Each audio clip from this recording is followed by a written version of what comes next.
Happy Tuesday, everybody. We are in New York City on West 58 and 11th Avenue. And in today's stream, we are going to be talking about a topic on Wall Street in relation to share repurchase programs, why they're so important, and why companies favor them over issuing dividends. So it should be an interesting stream tonight. We'll talk about that. But first, we'll go see the sunset on Manhattan's West Side.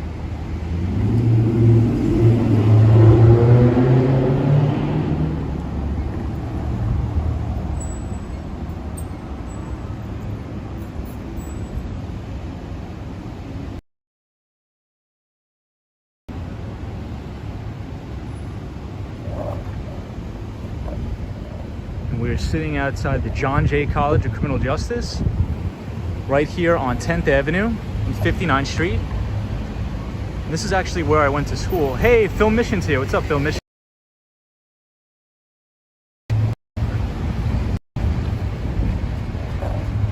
The Daily Walker says, sup, man? I'm at the skate park. Nice, Daily Walker. Action Kid. He might take some of your viewers because he's waiting for the fireworks. Nice, awesome, man. Yeah, we're just gonna have an easy stream tonight. I wanted to cover a topic on Wall Street that a lot of people have questions about, which is share repurchase programs and why a lot of companies now favor share buyback programs in relation to dividend. So we'll talk about that a little later, but for now we'll just skate around and we will check out the sunset. But this is John Jay College of Criminal Justice on 10th Avenue, or excuse me, 11th Avenue.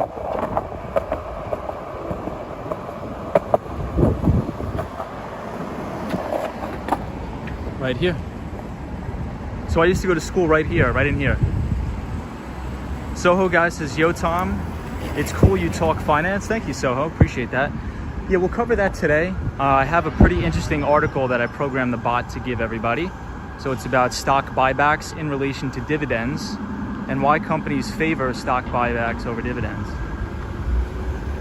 Yeah, the sun just set, but we're a little late. I couldn't get off of work. I was very busy. Hey, Photos from Around New York is here. What's up, Photos from Around New York? Hope you're doing well. It's a beautiful night, but it is very humid out. Very humid.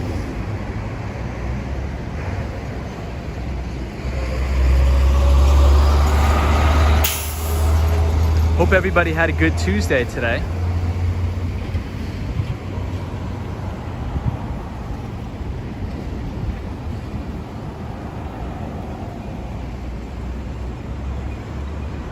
Yes, Photos from Around New York says it's very hot. It was probably over 100 degrees today in Manhattan.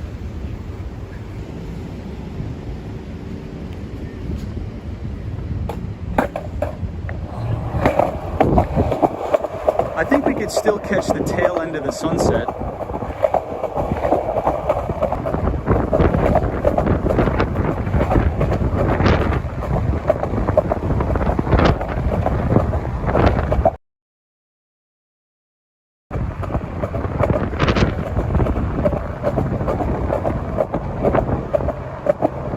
Yeah, it's gonna buffer a little bit around this area. Apologize.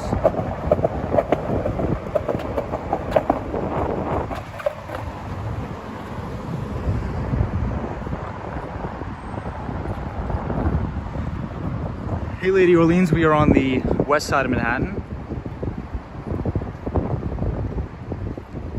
So here you'll be able to see Central Park South.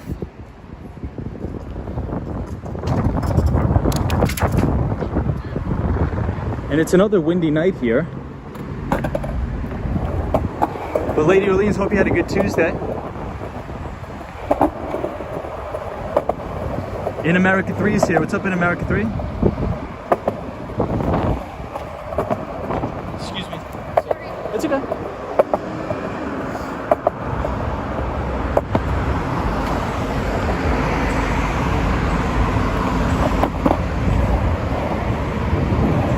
Sam, good to have you here.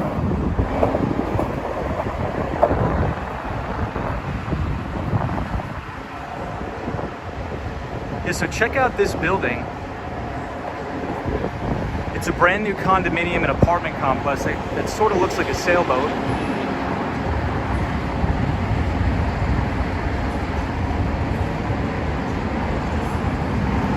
And it's right here on the Manhattan's west side. Lady Orleans says, I love the west side. I did. Busy as a bee. You? I was extremely busy today. Really, really busy.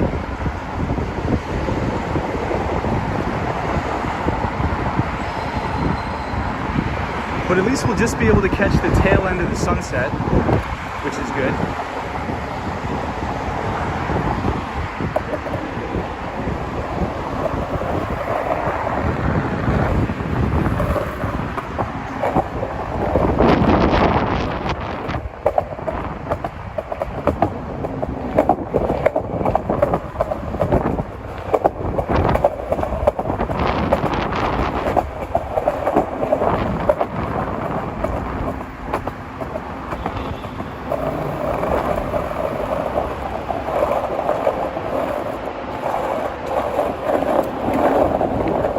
This is the sanitation department in New York.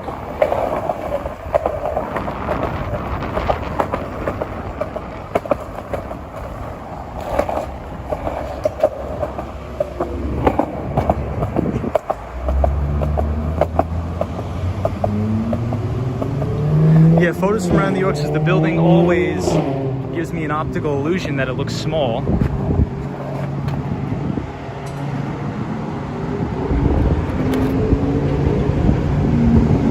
So at least we'll catch the very tail end of the sunset. We're not going to get the whole thing, but at least we'll get some of it. But this is the West Side Highway, next to the Maserati dealership in Manhattan. Photos from around New York. How was your day today? Everything good? You were busy today? Hey, Cherry Groove's here. Hey, NYC Cherry Groove. Please click the like and subscribe if you are new. Thank you, Cherry Groove. Cherry Groove, we just passed that building we were talking about yesterday. That sort of looks like a sailboat, the new condominium and apartments. It looks crazy. I don't know how people live there, but we're checking that out.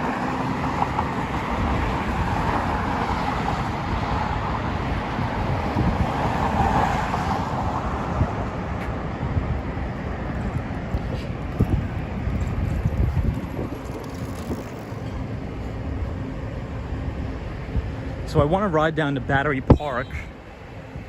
Hey, Solo 401 is here. What's up, Solo 401? We're gonna try to catch the tail end of the sunset tonight.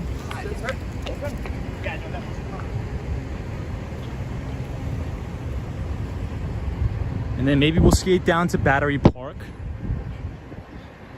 Or skate around Soho a little bit tonight. Who knows?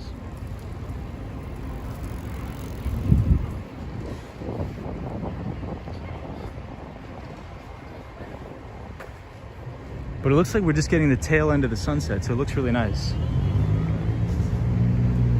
Lady Orleans, I didn't program the coffee or restaurants just yet. Maybe that'll be done tomorrow, but I didn't get around to it just yet.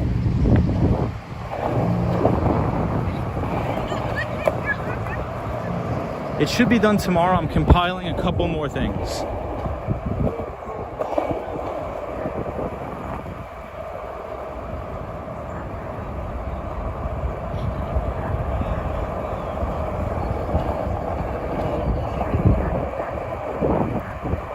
So it looks like we did just make the tail end of the sunset. So it does look beautiful here.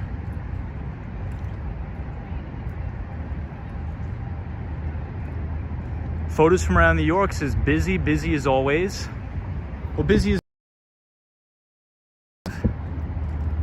The Daily Walker is here. The Daily Walker is a new viewer. He says, ironically, the sanitation building is the dirt. The more you know, facts. I would agree. Solo 401, how was your day? How was your Tuesday? Were you busy? I was really busy today.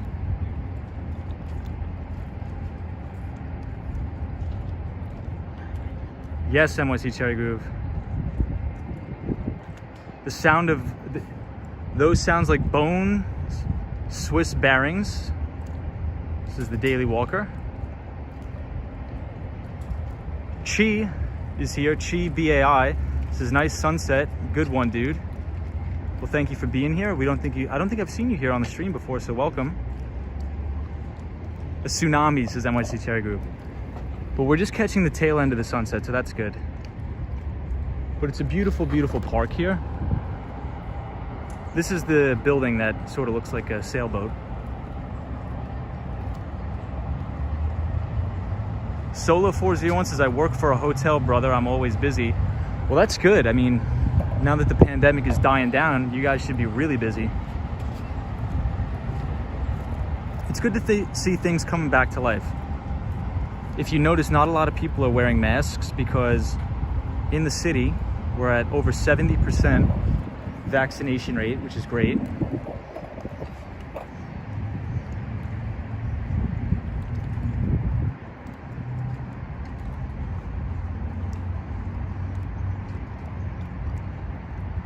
Lady Orleans says, take your time, no rush.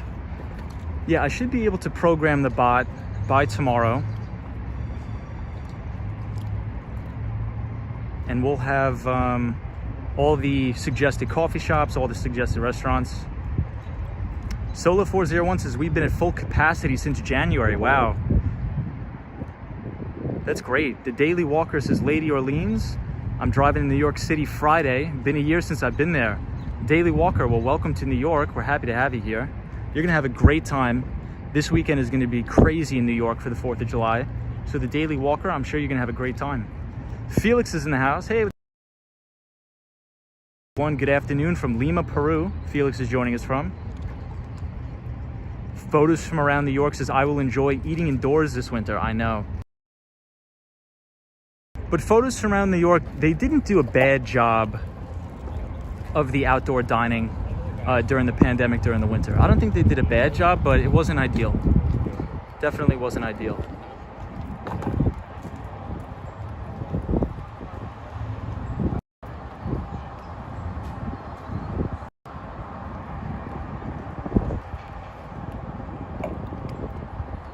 So we are on Manhattan's west side. Really beautiful park where you can see the sunset, sort of hang out. Really, really nice. Ride bikes, skateboard. It's beautiful here. Really, really nice area.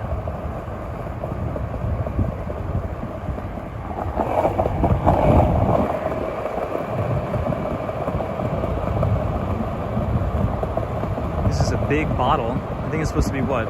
A message in a bottle? The Daily Walker says, are you a stockbroker? No, I am not a stockbroker. I actually don't work on Wall Street. I work in tech sales. Tech sales, pretty much mainly selling software. But I did have an internship at a hedge fund in college, so I just run my own money. And I love investing and talking about the stock market.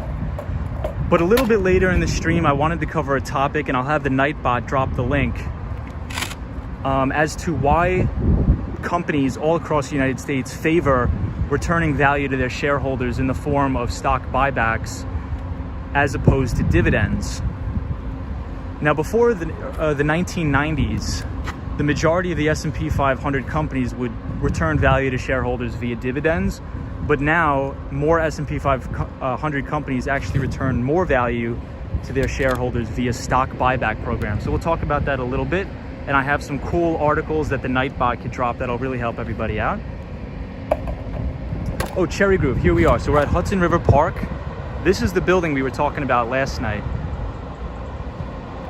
And these are actually apartments, which looks crazy. Imagine living in that. Hey, JD Fisher's here. What's up, JD? Hope you're well. Photos from around New York says the wine bottle within an apartment inside. Really? I'm gonna check it out. JD Fisher, welcome to the stream. I hope you're well. Happy Tuesday. Says I won't be chatting. I'm doing something. No big deal. Robo F, welcome to the stream. I don't think we've seen you here before, so welcome. Photos from around New York says Lady Orleans, if I remember correctly.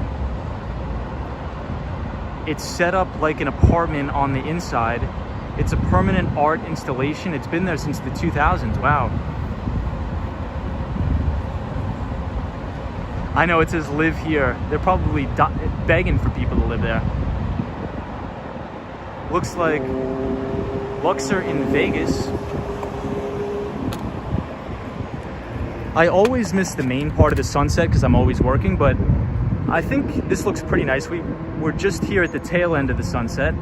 Soho Guy is a viewer, always here, says, yo Tom, what's the benefit of stock buybacks? We're going to talk about that. We're going to cover that today, Soho Guy.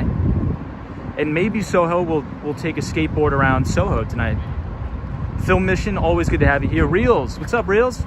Says, yo, late to the party, but I'm here. No, we just started streaming. Reels also has an awesome channel, so please check him out. But NYC Cherry Groove, how's the rental market? I think we were talking about it briefly yesterday, and you said the rents are moving back up. But Cherry Groove advises that the best deals are actually in Queens right now. So anybody who knows real estate, probably better than anybody in the chat, it's NYC Cherry Groove. So let's take a look in here, this big bottle. Oh, it is an apartment. That's crazy. I've never been here. Chi says, I've been subscribed for quite a while, Tom. I love your live streams. Well, I love you being here, man. That's awesome. Thank you so much. It is an apartment. That's nuts. That's really crazy. There's a bathroom and everything. Wow. There's a toilet in there. That's crazy.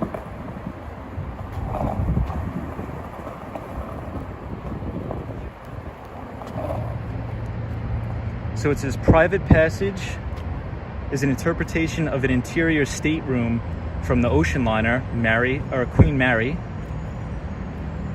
The bottle's exterior is fabricated of bronze and zinc and has a traditional green. Interesting. The interior of the bottle is fashioned from sheet metal and other materials. It's really crazy. I've never seen this here, and I've been to this park many times, but maybe I've just missed it.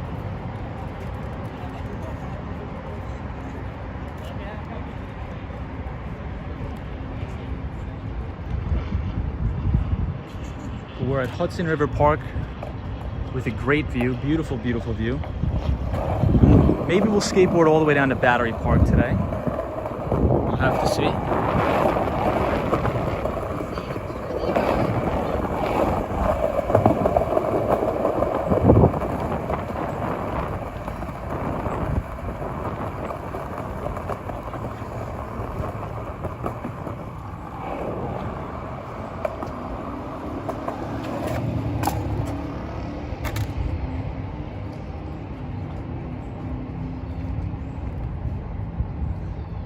Reels, welcome to the chat. How are you, my friend?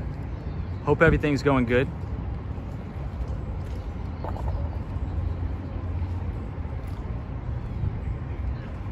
This is one of the best places to catch a sunset in New York City. So if anybody wants to find where this is, just go to 59th Street, Columbus Circle, and keep walking all the way west to 10th and 11th Avenue. Cross the West Side Highway and you'll see it. Beautiful place overlooking New Jersey.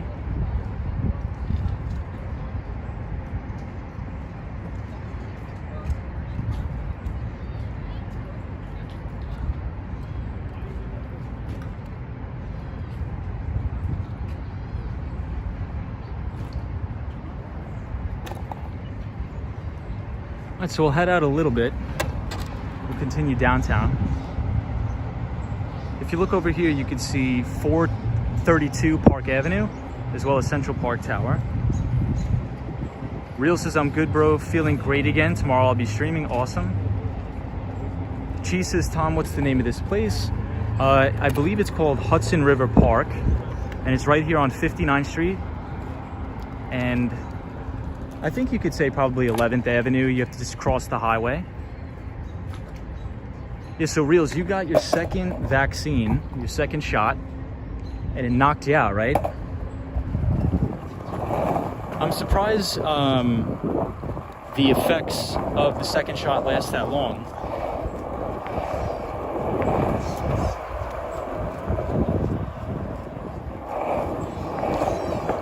Usually the side effects from the second shot don't last that long from what I've heard. But I'm glad you're feeling better.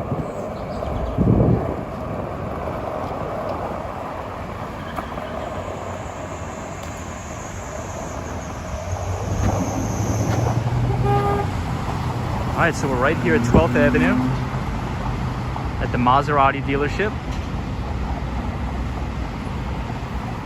Yeah, you'll see right here, Chi, so it's 12th Avenue, 59th Street, so you can just walk all the way and you'll see it. It's great.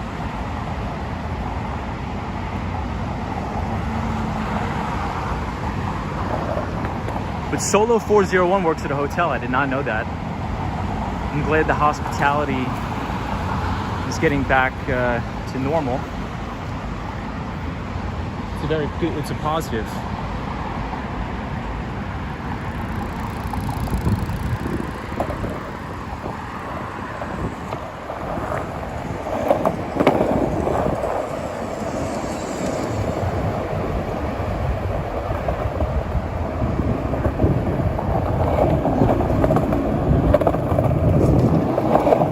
Thank you for all the emails last night. Everybody was emailing me last night with all their food recommendations.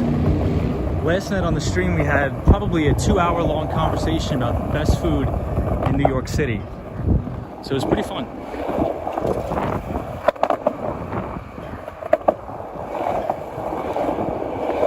So we'll be skateboarding past the Intrepid Museum again. Hey, Gerald Lee says, hi, Wall Street Skate Bro. It's good to see you tonight. It's good to see you too, Gerald.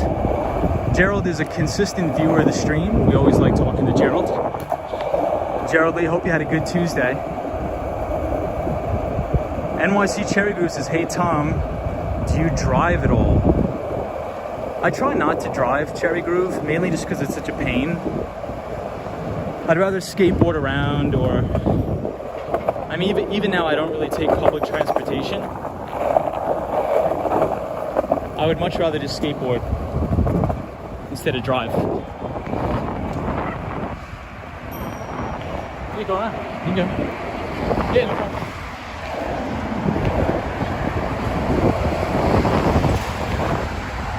What about you, Cherry Groove? You got a car in the city?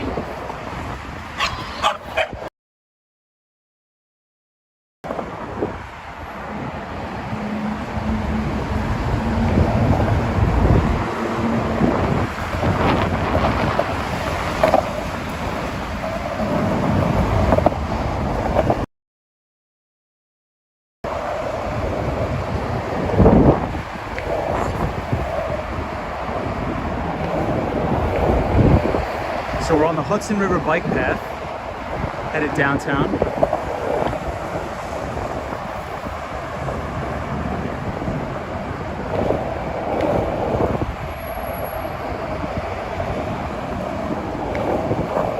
And it's still hot out. It's still really, really hot. Humid is the main thing. Really, really humid.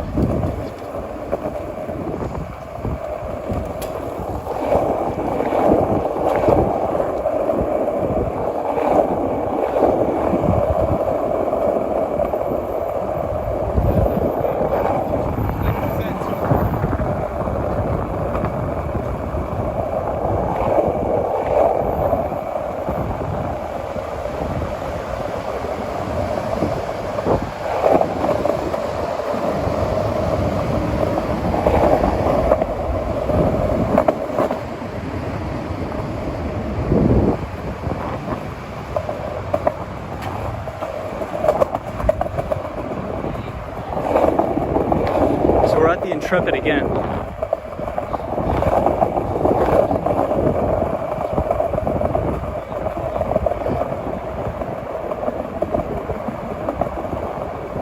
Wow, look at this. The Intrepid looks great with the sunset in the back. Hey, Daniel G is here. Says, hey Tom, good evening everybody. So Daniel is our pal from West. Welcome to the chat, welcome to the stream. Soho guys says, welcome new people, thank you. Solo 401 says, I work at a Marriott. That's an extended stay. Businessmen stay there for months. Wow. We laid off everybody for 2 months and that was it. Well, I'm glad everybody's coming back. So Solo 401, do you see a lot more business people staying at that Marriott now, I'm assuming? NYC Cherry Group says, I literally got my license 6 weeks ago. No way. Yeah, so a lot of people that are born and raised in New York never learned how to drive, which is crazy.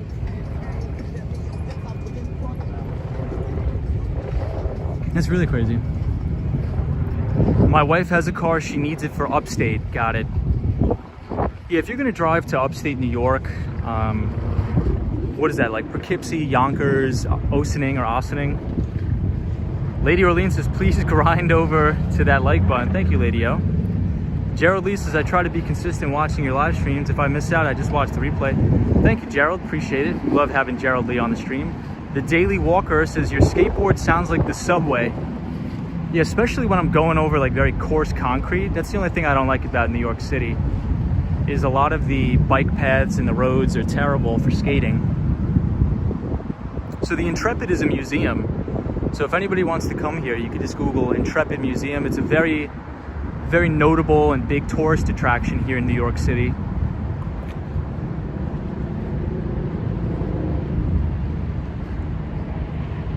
It's just a massive, massive ship. Hey, JL's here. Good evening, JL. Good evening, Tom.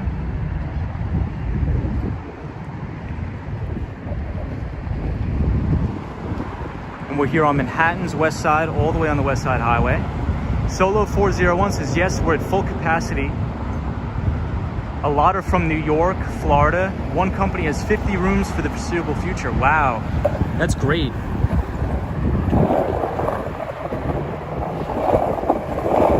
Yeah, my old company, I would do a lot of traveling. And that was one of my favorite things about the job, is traveling, seeing customers, seeing clients. It was great.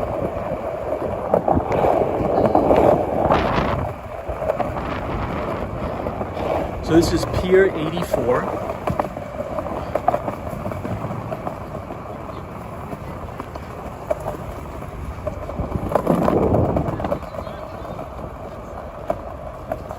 Hey, Julie's here. Hey, what's up, Julie?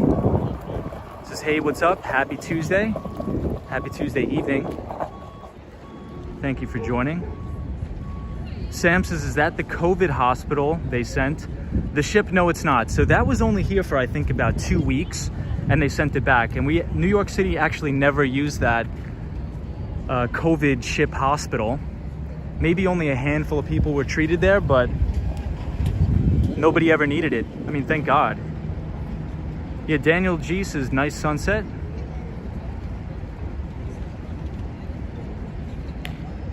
Photos from around New York says, it has the NASA Enterprise shuttle that never went into space. Cool. Julie, hope you had a good Tuesday. Solo 401 says, I'm a hotel engineer. I fix everything there. Oh, that's a great job, Solo 401. That's a great job. So I'm Solo 401, are you in a union, I'm assuming? Sam says, thank you. Yes, the Daily Walker, the USS Comfort. They sent the ship to care for COVID patients, but fortunately, they never really had to utilize its full capacity. Thank God. The Daily Walker says the USS Comfort was the COVID-19 ship. NYC Cherry Group says maybe tomorrow, but more likely 4th of July and July 7th parade. So Cherry Group, I heard there was fireworks tonight. Is there a particular reason why there's fireworks tonight?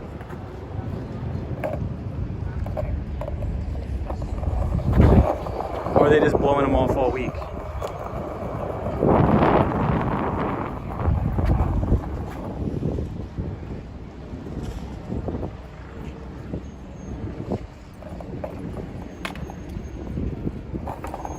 So if we look directly behind me, this is the Hudson Yards, which is on 34th Street. Solo says, no, we're not unionized. Got it. But still, that's a great job.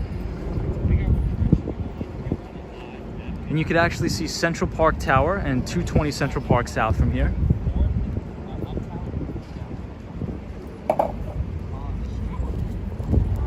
And this is Pier 84 for anybody that wants to come here.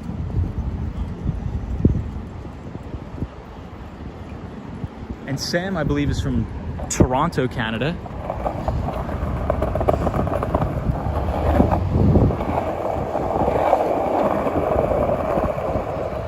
A lot of Canadian viewers.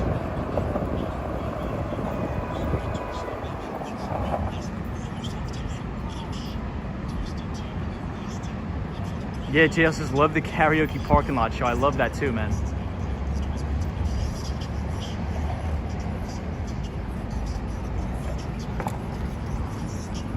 Cherry Grove, these were the apartments that everybody was complaining about because they were renting them out as Airbnb short-term rentals, and it was driving everybody crazy. And this is right here on 42nd Street near the water, and it was a big issue a couple years back of everybody turning these into short-term Airbnb rentals.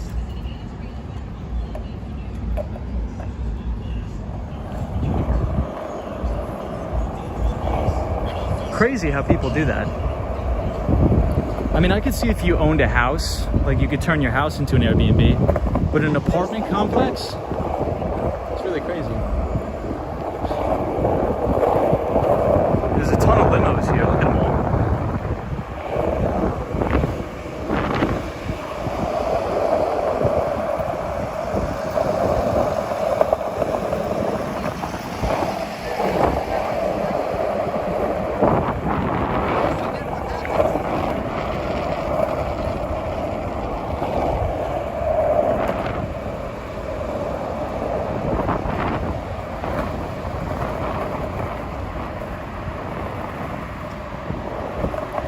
So we can get right back on the bike path here.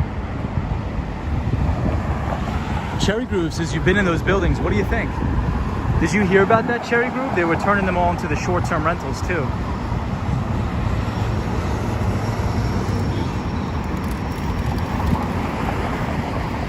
So maybe we'll take a pit stop at the Hudson Yards. We go there a lot, but we might as well check it out again.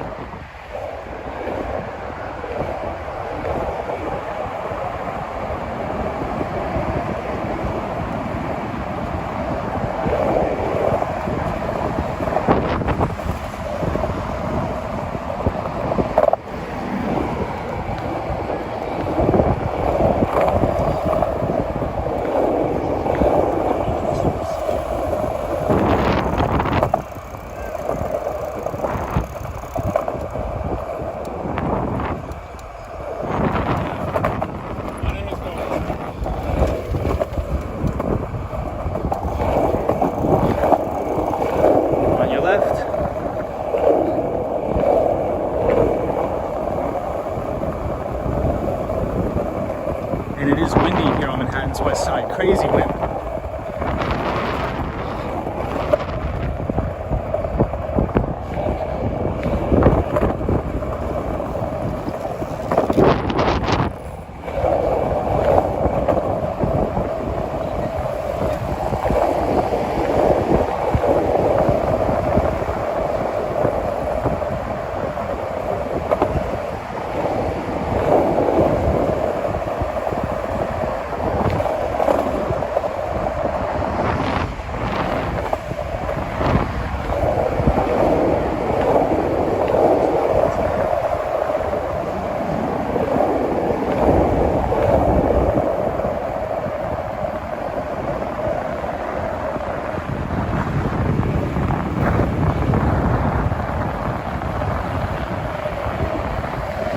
Here's one more look at the sunset.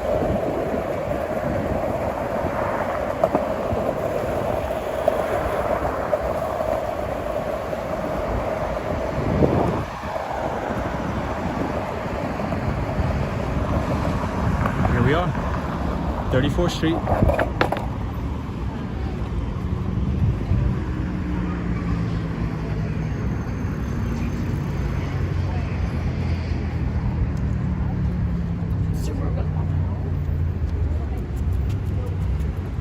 see the Hudson Yards from here. Beautiful, beautiful buildings.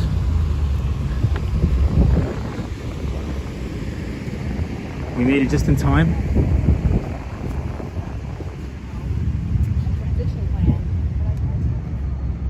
So this building with the blue top is 1 Vanderbilt.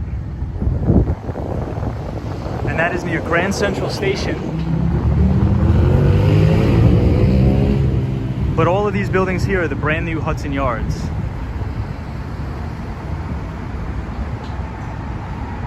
These buildings are beautiful.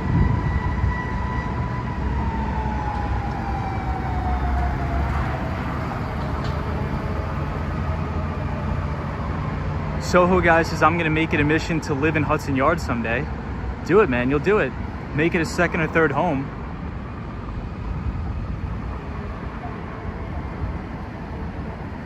Lady Orleans has turned out well, Hudson Yards. Yeah, the Hudson Yards is beautiful. I love coming here. It's just the sidewalks are terrible to skateboard on, but I think in the end it's worth it.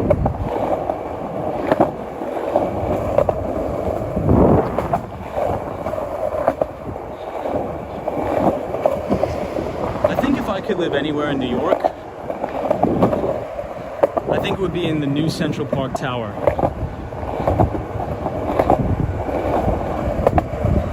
Hudson Yards may be too windy. Who knows? So this is the Megabus, where you can pretty much take the bus anywhere in the country.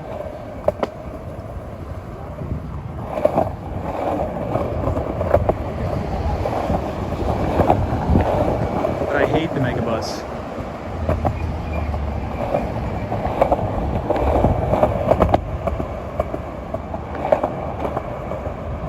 And this is the Jacob Javits Center.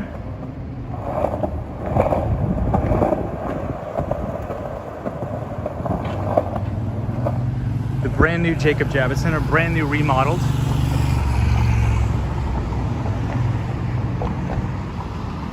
And right here in the Jacob Javits Center is where they have the New York City Marathon Expo. So I come here every year to see the New York City Marathon Expo. Man, is it hot out tonight, guys. Hey, Roy J's here. Roy says, hi all. Wow, love to see that view. Gloria's here, says, good evening, everybody. Gloria, welcome to the stream.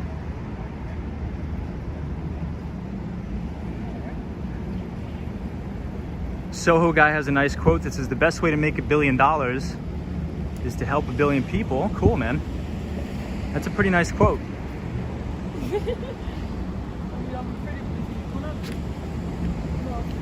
Yes, Reels, you have a great family, man. Awesome family you have. Catherine says it's beautiful there. What was there before the Hudson Yards?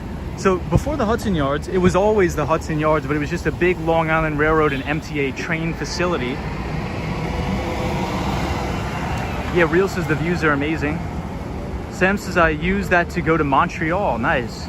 Hey, Josh is here. What's up, Josh D?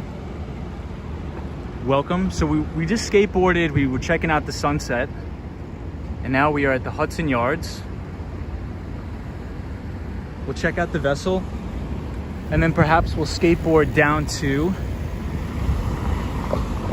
maybe Battery Park, maybe Soho, who knows. But thank you to all the new viewers. So if you like this type of content, feel free to subscribe and give the video a like.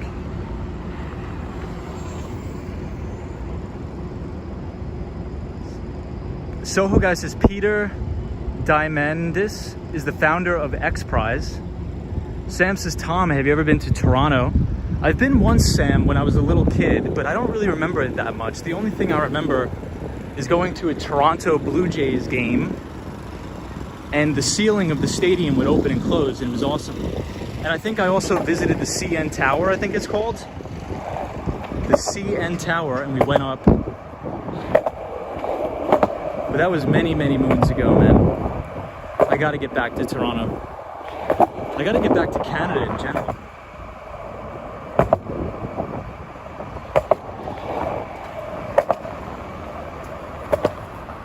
All right, so here we are at the Hudson Yards once again.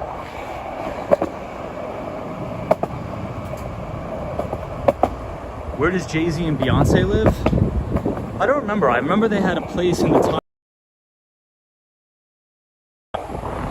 And also they have a place in Tribeca, but I'm not sure of the exact building. Maybe NYC Cherry Group would know.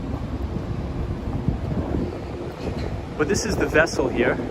Oh, Sam says the Sky Dome and the CN Tower, yes. Hey, the Swan is here. What's up, the Swan? Always love to have the Swan in the house. The Swan is our pal from Ireland that loves to see the Empire State Building. The Swan, this weekend we missed you, man. We saw the Empire State Building was lit up, amazing colors. It was beautiful, beautiful. Yeah, but Sam, I really want to get back to Canada. I'm a big fan of Canadians. I want to see another Toronto Blue Jays game. Even though I'm not a baseball fan, I like going to baseball games. It's really, really nice. So the Hudson Yards is beautiful tonight. It's still a little bit hot out here in New York, but the heat isn't what bothers me. Sometimes it's the humidity, but in general, I really don't mind it. So the Swan, if you type !!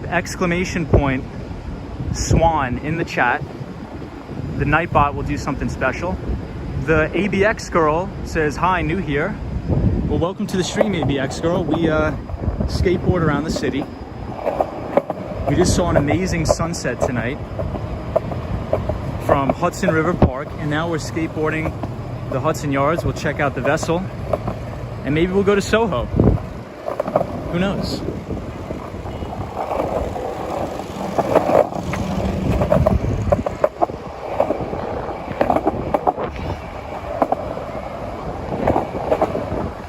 It is a bit windy though here.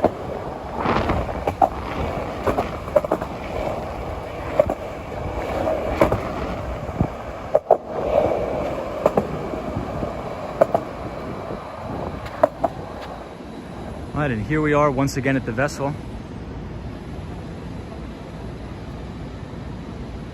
NYC Cherry Group says 195 Hudson Street is their address. That's awesome.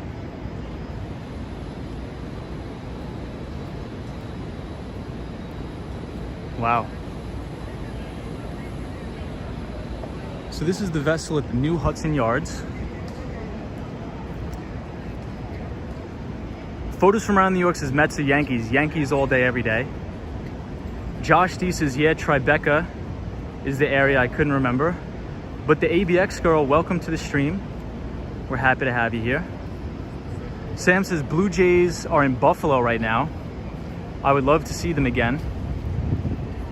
Wow. The ABX girl says from the Bronx and saw your name on other streams. Cool. We love the Bronx. So I used to do some work in the Bronx on the Grand Concourse. There was a home healthcare agency I was working with, and the Grand Concourse had amazing restaurants, really good Mexican food. And I think I took the B or the D train, I forget. But I had a really good time there. The Swan says, can you skate the top-down skateboarder of that building? I don't think I could. New York Yankees, the evil empire. Yeah, I'm not a big basketball, I'm not a big baseball fan, but if I had to root for somebody, I'd definitely root for the Yankees, for sure.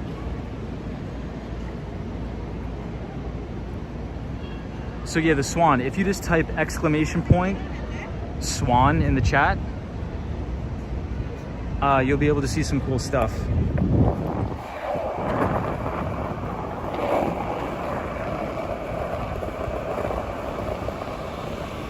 Hey, Out and About is here. Out and About is also from Toronto. A lot of Canadians joining the stream.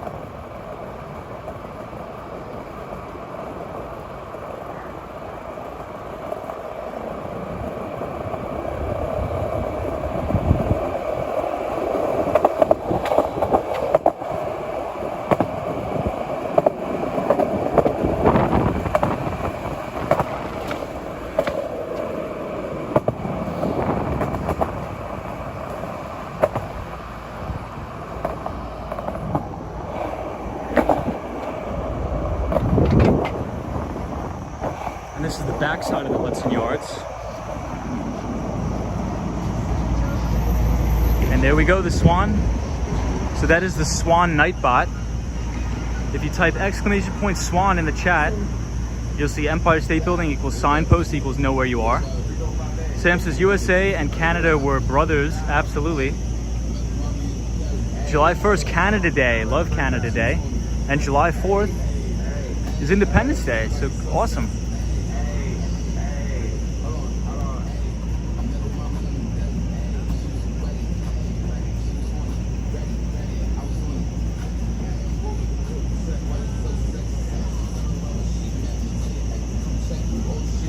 Really beautiful here. Solo 401 says, is there a police station nearby? There's a lot of SUVs.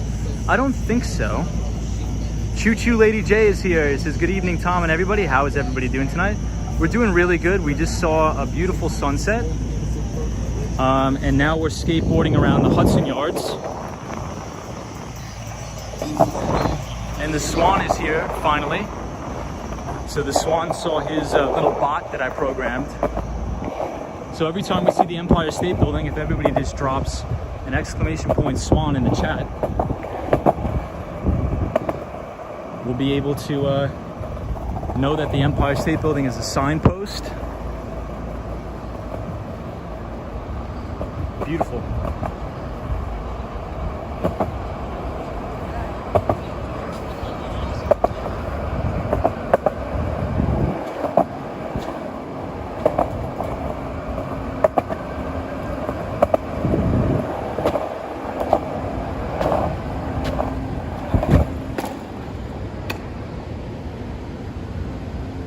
So these are very, very expensive apartments here. The Swan says, skateboarder, I couldn't make out what you were talking about. They're very, very good. Empire State Building equals signpost equals know where you are.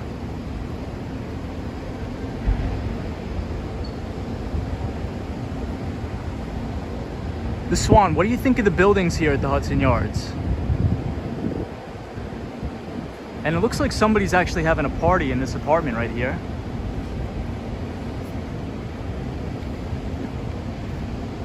But it's beautiful, beautiful area in the Hudson Yards. Must be protecting the billionaires, says Solo 401. Potentially, very potentially could be the case.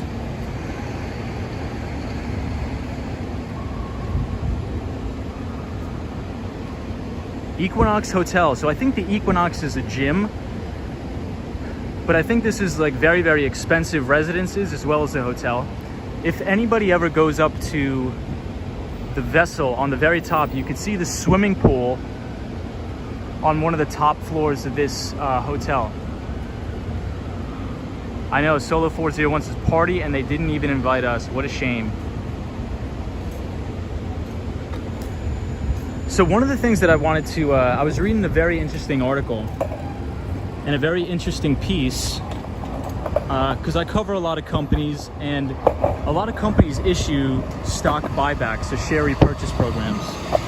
Oh, here's the Empire State Building right here. There we go, the Swan. Empire State Building right here, my friend.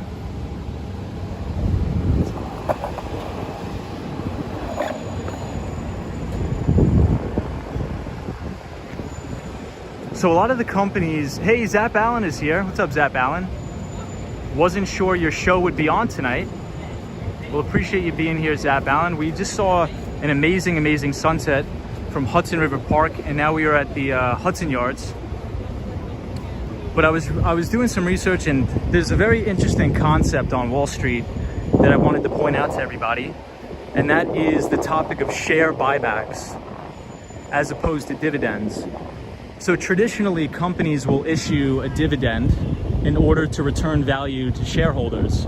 So let's say, for example, a company says, okay, we'll put out a 1.2% yield. So if anybody buys our stock, we'll pay them 1.2% on the value that they give out.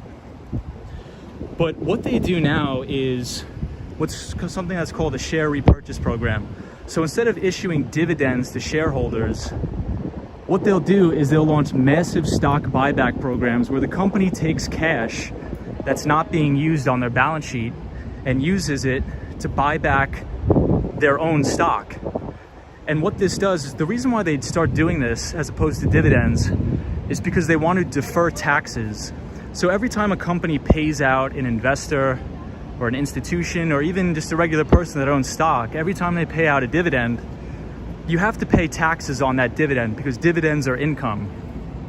However, if you launch a share buyback program, the company is just using the money that they would give to investors in the form of a dividend, and they just buy back their own stock, thus increasing their EPS or earnings per share. So when a company buys back their own stock, they're actually taking a lot of shares off the open market. So that increases the earnings per share, and it in tandem raises the stock price. And this is a way for corporations to avoid paying taxes or defer paying taxes. And a lot of times people will ask, hey, you know, Google makes a lot of money, Facebook makes a lot of money, how come they don't issue dividends? Well, one of the reasons why they don't issue dividends is because they don't want to pay the taxes, but they issue large stock repurchase programs. So Google just approved a $60 billion share repurchase program. So this is one of the ways that you can avoid paying taxes. And so the Biden administration is really trying to crack down on this, because in theory, a big investor like Warren Buffett, the reason why these people don't pay anything in taxes is because they never sell their shares. So if you just buy and hold the stock like Google and you never sell it, you never have to pay taxes on that. So if your net worth increases to $20 or $30 million, and essentially you can never pay taxes ever. So if you type !buyback in the chat, it's a link to a really interesting article that explains in detail everything that's going on with the Biden administration and how they're trying to claw back some of the taxes and generate revenue for the country by taxing share buybacks. But it's going to be a very big issue. So if you put !buyback, you'll be able to get some information in the chat. Hey, Sammy's here. Sammy says, I am not a mod anymore. Why? I'm not sure, Sammy. I'm not sure. The Swan says, never lost once you can see the Empire State Building. I know. The Empire State Building is a signpost, equals know where you are. The ABX girl says, related, owns Hudson Yards, Equinox Gym, hotels, and SoulCycle. Nice. ABX girl says, yes, that's right. Investors would have their shares bought from them. Yeah, so Soho guy said !buyback. And Jeff Bezos avoids income taxes also. Yes, Gerald Lee, that is true. Hey, Mark Davis is here. Says, good evening, Tom. Hope all is well with you. Everybody's here from Toronto. Mark Davis is our friend from Toronto. So that's a very interesting article. So, for example, Berkshire Hathaway is a company that's owned by Warren Buffett. And his company does not issue dividends. So if you buy a share of Berkshire Hathaway, there's no dividend income. But every single year, the board of directors approves massive stock buyback programs.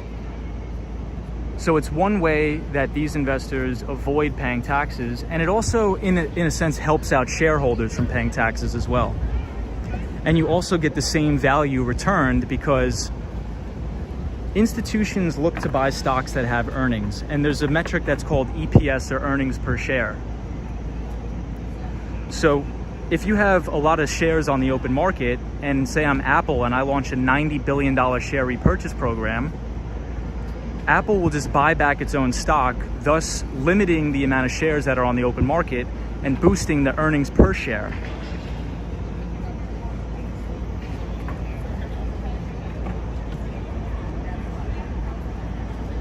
Soho guy says, yo Tom, personally, I don't think that Biden will be successful in fighting buybacks. Yeah, so there's a lot of controversy now, and I think this is going to be the biggest topic on Wall Street, and a lot of legislators are going to come after to see how they could somehow tax share buybacks. But there's really no way that you could do that. It's going to be very difficult. The ABX girl says, the Swan, yes, remember last about the Equinox Health Club and SoulCycle memberships being canceled? The CEO gave to the Trump campaign. Really? I never heard about that. The ABX girl, is that true? That's crazy. Gerald Lee says, and Jeff Bezos avoids paying income taxes. Yeah, Real says, you love this sculpture. This sculpture is amazing at the Hudson Yards. Gerald Lee says, I heard Bezos is on track to be the first trillionaire. Yes, he is. Hey, Andrew. What's up, Andrew? The lights are beautiful, yeah. So one of the ways that they're going to try to, essentially, if you were to tax share repurchase programs, that would be called something called phantom income. And what that means is essentially you are getting value as a shareholder to that company. So if I buy a share of Google stock and Google launches a massive share buyback program, the government's going to come, what they want to do, and say, hey, Tom, since Google launched a massive stock buyback program and pushed up the value of your stock, you owe us X amount of dollars in taxes. But what I would say is, well, I don't have any money or I don't have any liquidity to pay the taxes because all of my money is in shares. So what a lot of legislatures are proposing is they're proposing to go to these big companies and say, okay, we're not going to limit you from purchasing your own stock back, but for every $7 of stock that you repurchase, you have to also issue $3 in dividend income. This way the government will get some sort of revenue from these investors, which I think is fair. I think that's fair. Because essentially, you could be a long-term investor and buy all of these tech companies that have amazing earnings and amazing sales, and they don't issue dividends. Like Facebook, the board of directors of Facebook approved a 40 billion or more buyback program, but they said we have no plans to issue a cash dividend. And the reason for that is because they don't want to pay the taxes. They would rather just push up the price of their own stock, because the majority of their executive compensation is actually not in cash, like a salary like you and me get paid. It's in the form of stock options. So as the share price goes up, their stock options are worth more and more and more. So this is going to be a very, very big debacle on Wall Street playing out over the next year. So please read that article, check it out. And it's a very, very interesting topic that I think everybody should pay attention to. Hey, Ellie, the original's here. What's up, Ellie? I know Sam says the Nightbot thinks he's the boss. Well, Sam, we got spammed by a lot of racist trolls the other night, so I had to program the Nightbot to be extremely, extremely strict. Hey, Monica's here. What's up, Monica? Andrew says Action Kid stream crashed because of lack of data. Damn, that sucks. Zap Allen, glad to have you here. Julie says Action Kid had beautiful views of the 4th of July from Queens Astoria. His live was much buffering. Ah, that sucks. Daniel G says, do you invest in shares, Tom? Can you name anyone? I invest in some companies, so I pretty much own all of the big tech stocks. So like Google, Facebook, all of the FANG companies they're called, I own them.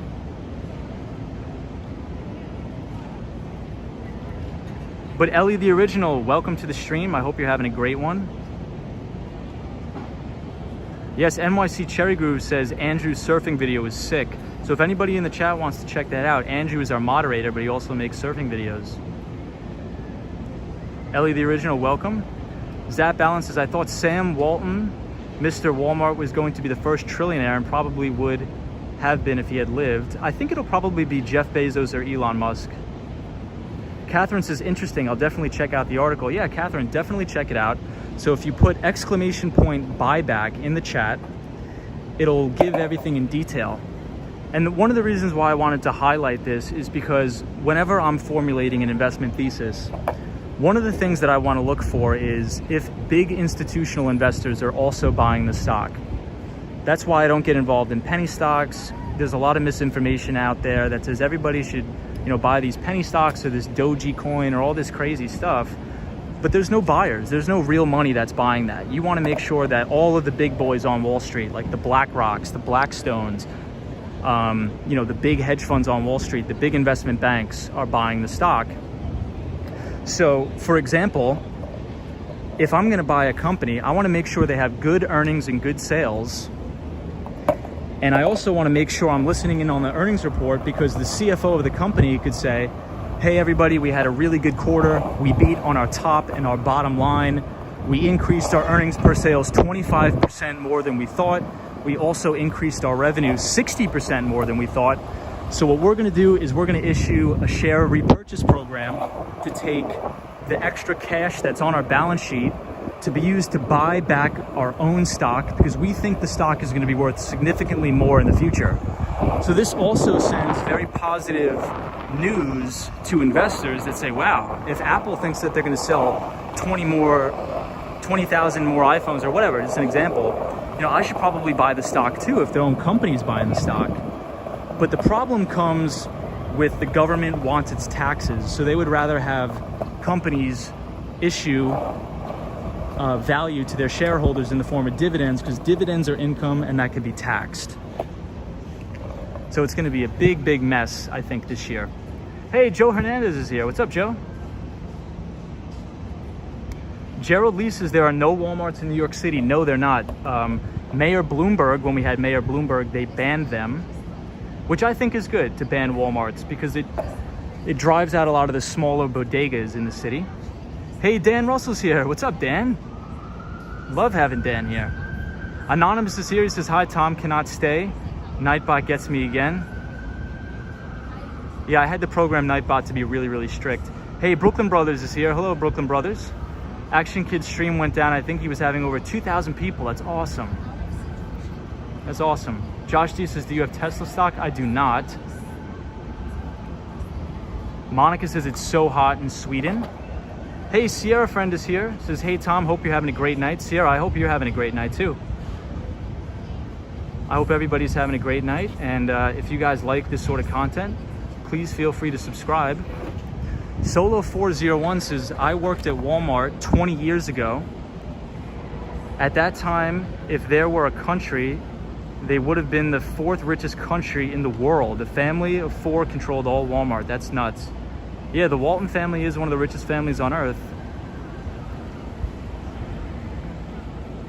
Joe Hernandez is here. Hey, Joe. Hey, Michael DeCosta is here. Patrick New York is here. What's up, Patrick? Hey, H Compo 95 is here. Welcome to the stream. I don't think I've ever seen you here before.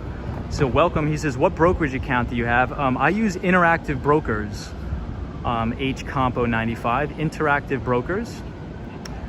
The ABX girl says, nope. The Walmart refused the living wage and health insurance. Yes, the ABX girl, that is true. So ABX girl, that is a fantastic observation. I'm so glad you brought that up. That's awesome. So one of the things that everybody is saying is, okay, if you're going to launch these massive stock buyback programs, you can do that, but you need to at least pay your employees $15 an hour. And I think that's reasonable. If you're going to launch a $90 billion share buyback program, if you're a company like Apple or Walmart, you should at least, pay your employees a living wage, right? Because you're using all of that excess capital on the balance sheet to buy back your own stock anyway. So take care of your employees, pay them well. So the ABX girl, I agree with you. That was a fantastic observation. So if anybody's interested, check out that article, because it details everything that I was explaining. And I've been saying that for a long time. But the Hudson Yards is beautiful tonight. I appreciate all of the new viewers. If you're new here, please feel free to subscribe. I have a great time talking with everybody. And I'll catch up on the comments real quick. I was just skateboarding around.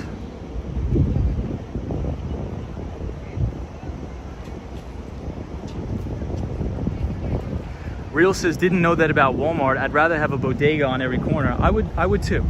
I would definitely rather have a bodega on every corner. Bodegas are what make New York great, man.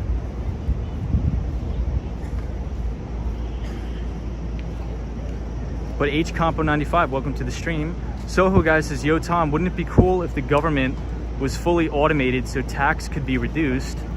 Yeah, I think they're looking into all of that. Cosmo's here. What's up, Cosmo? Says, I know Action Kid Scream would go down with everybody FaceTiming the fireworks. I know. Where are they doing the fireworks, Cosmo? I could imagine the data must have been so clogged up. Josh D says, Solo401, I've been to Bentonville, Arkansas, where the Walmart was started. One of the nicest cities I've ever been to. So much money has been dumped into it, says Josh D. Thank you for sharing that, Josh. Gerald Lee says, when Walmart shows up in a small town, they drive all of the small mom and pop stores out of business. That is true. That is true. Daniel G says, in 1 month or two, this stream is going to crash also. You're going to get past 2,000 people. I appreciate that, Daniel. Daniel G is our pal from Buenos Aires, Argentina. Michael DeCosta is here, says it's going to be 95 degrees tomorrow. Wow, that's crazy. It was really hot today in New York, really, really hot.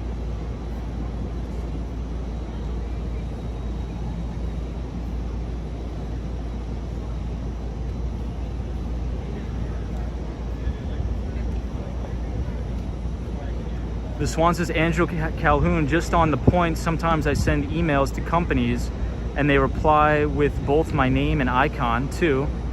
What am I doing wrong? I don't want them to know my icon. Interesting. Daniel G says, weather in Buenos Aires. Zap balance is, oh my God, $15 an hour. Who could live off of that? Hey, Lupe's here. What's up, Lupe? Says, there are 3 Walmart stores in my town. Guess what? All of our local grocery stores are now extinct. That's how it works. Same thing will happen with anyone who tries to stream 4th of July on 5G. It'll crash. The ABX girl says, I worked in finance in New York City for many years. That's awesome. Where did you work? Did you work for one of the banks? Hey, Melbourne resident is here. He says, hey mate, how's it going? Melbourne, we're just skating around. We saw an amazing sunset.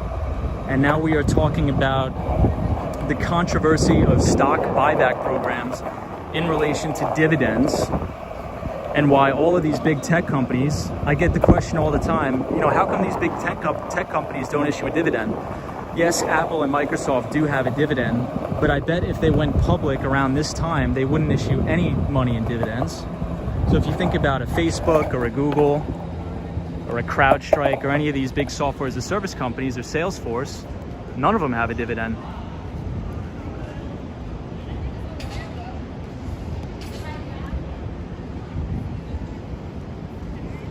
Let me just catch up on the comments here.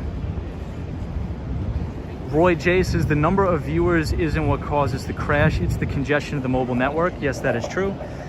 That's why, like in Central Park on a Saturday, if anybody tries to stream, the network is so congested because the spectrum is all used up.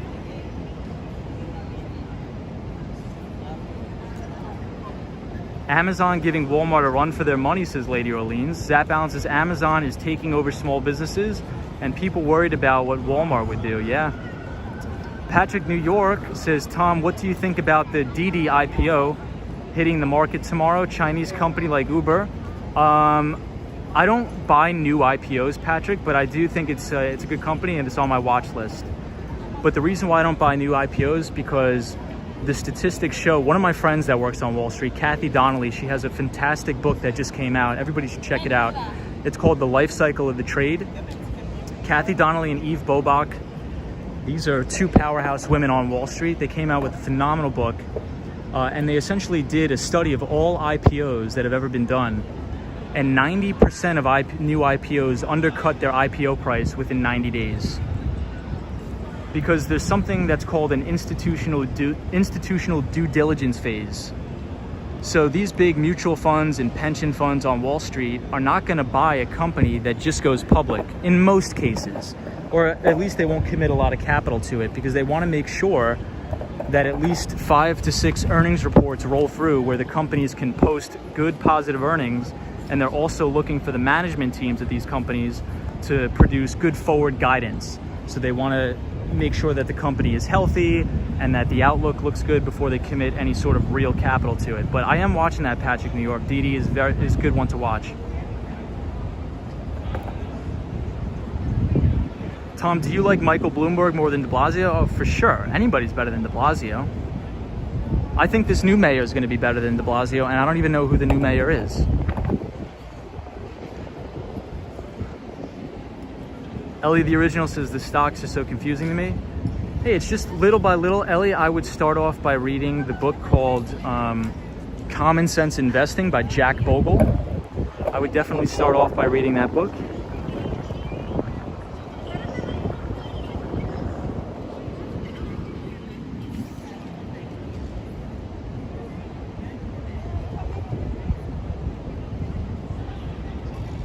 The ABX girl says, yes, a very famous name. You definitely heard of it. Hint, hint, Times Square.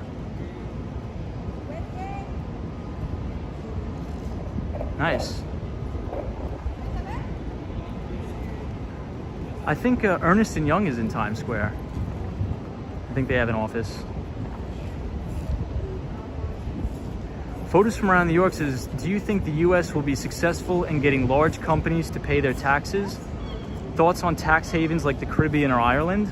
Yeah, so photos from around New York, I think that's a great question. I think they will be successful in that. I think they will be successful, and I think that's because I think you're going to see a lot more cooperation with the Biden administration. In my opinion, I think you're going to see a lot more cooperation. But the main thing about why corporations don't pay taxes is because there's so many loopholes, right? There's so many loopholes in corporate America. So I think if you try to close those loopholes, people will throw a fit. But I think it does need to be done because corporate America is raking in windfall profits, and they're just using all those profits to buy back their own shares of stock. EY is in Times Square, also Barclays and Morgan Stanley. Yeah, Barclays is like right on the northern side of Times Square. What is that? Right on like the northernmost side. Yeah.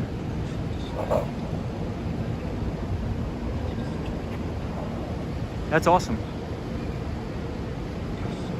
The ABX girl, that's great. That's fantastic. Eric Adams will most likely be the mayor. Yeah, I wish him well. I hope Eric Adams does a great job as mayor.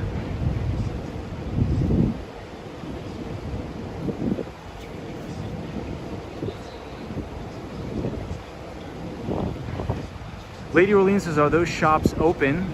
I think they are. I think they are open tonight.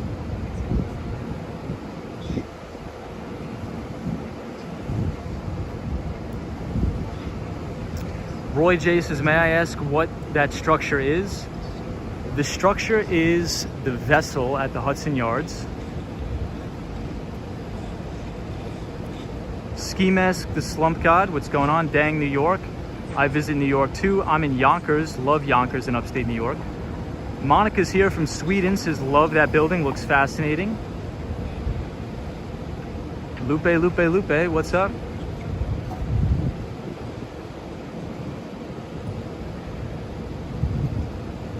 Yeah, no skateboards allowed in the vessel. No way. Zap Balance says, Tom, maybe one day you'll run for New York City mayor. No way, no way, no way.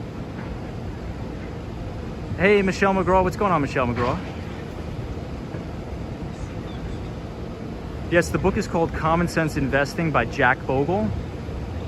And Jack Bogle is the founder and former CEO of the Vanguard Group. Unfortunately, he passed away. He was very old. But Jack Bogle essentially exposed the mutual fund industry on Wall Street and their crazy amount of fees. Because back in the day, if you bought into a mutual fund, 9 times out of 10, you would pay a 2% management fee, a 5% front load fee, and a 5% back load fee. So the investors pretty much would never make any money, and Wall Street would make all the money on the fee income, regardless of if they made money or not.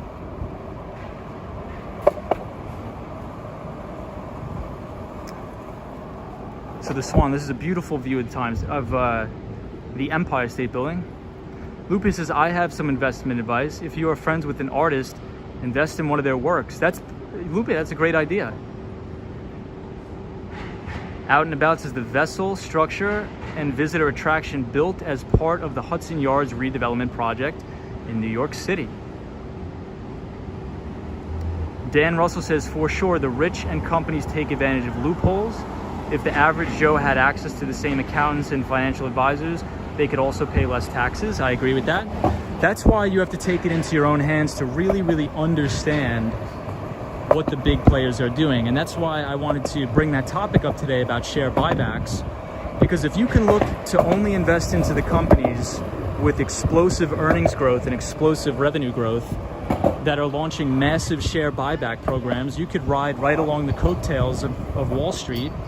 But only this time, you could be enriching yourself. If that makes sense.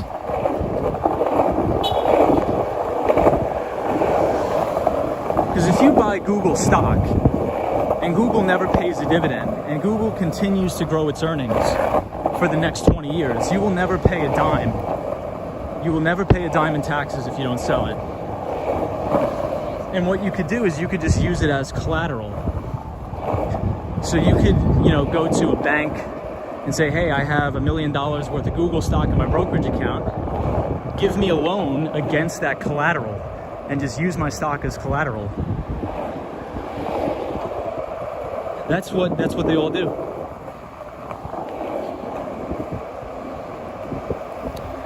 But again, they're trying to crack down on the share repurchase programs.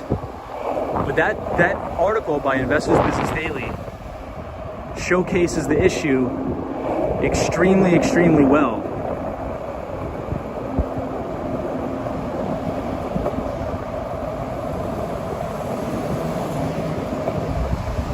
Photos from around New York says, what fee does the dollar cost average Vanguard index charge?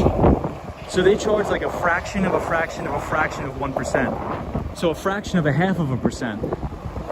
And so there's been studies done that it's best over the long period of time to either just invest into the market in general, into an index fund that either tracks the S&P 500 or the NASDAQ, something that has extremely, extremely low expense ratio. It's called an expense ratio. So if you do your research, a lot of these mutual funds on Wall Street, they'll say, okay, we are the BlackRock Technologies Opportunities Fund, which is actually a very good mutual fund. The portfolio manager is Tony Kim.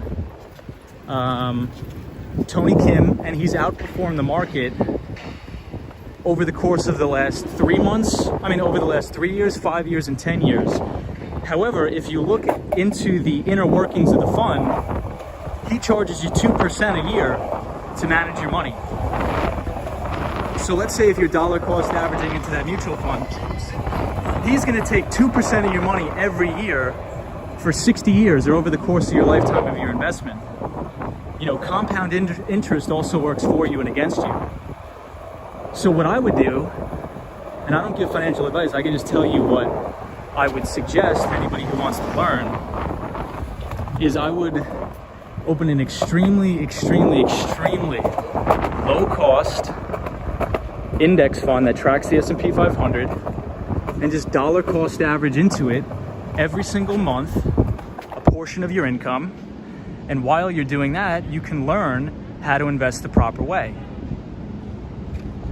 So I put in the description some books that I recommend, and you want to learn from the right people. So you want to learn from the most successful investors. So one book is called Common Stocks and Uncommon Profits by Phil Fisher. So most notably from Fisher Investments. Also Peter Lynch, One Up on Wall Street, which is a great book. And Peter Lynch ran the Fidelity Magellan Fund. Yeah, the ABX girl says fees are allowed. Read the boring prospectus.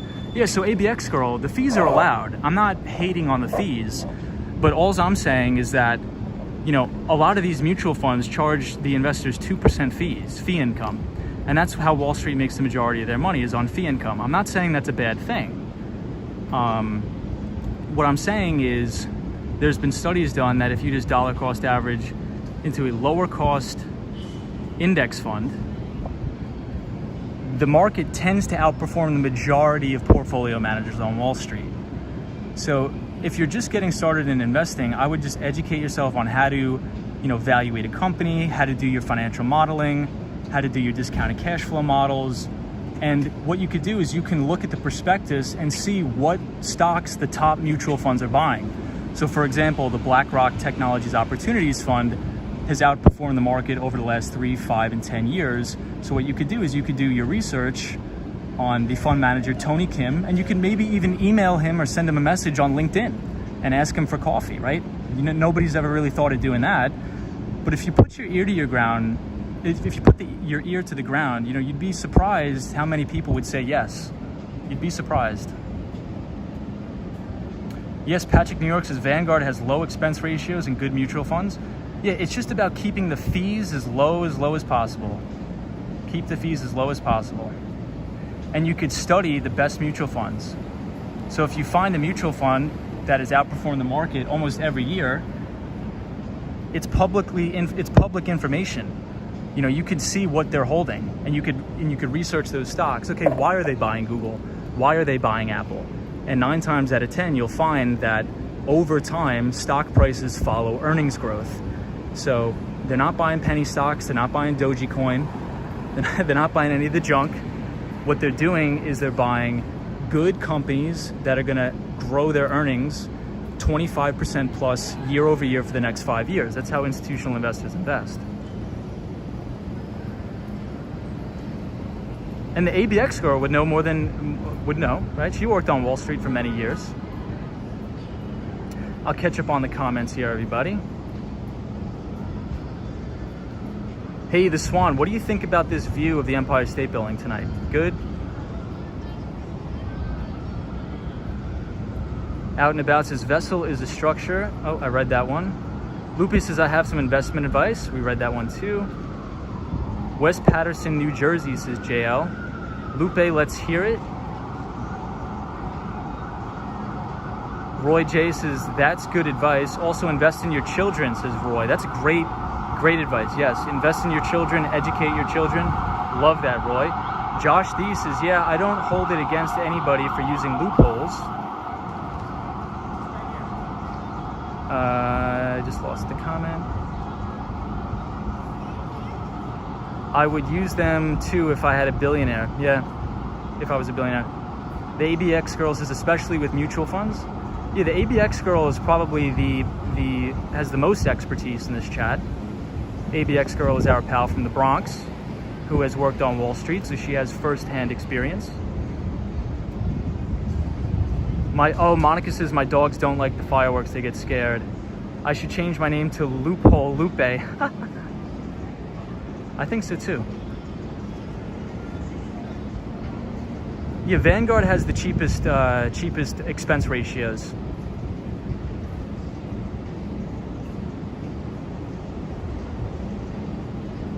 Soho Guy says, yo Tom, this is the best vlog financial education on YouTube. Oh, thank you, Soho Guy. That's very kind of you to say. It's just something I like talking about, and I work so long hours, like crazy long hours. So I just like to skateboard around and just talk about random stuff. Patrick New York says, Vanguard has low expense ratios and good mutual funds. Yes, sir. I know. Daniel G says, Tom, avoid Penn Station. Photos from around New York and set it and forget it once it's indexed in the S&P 500. I think someone emailed Steve Jobs. Yeah, set and forget is a great idea. Set and forget it. No tax, just collateral.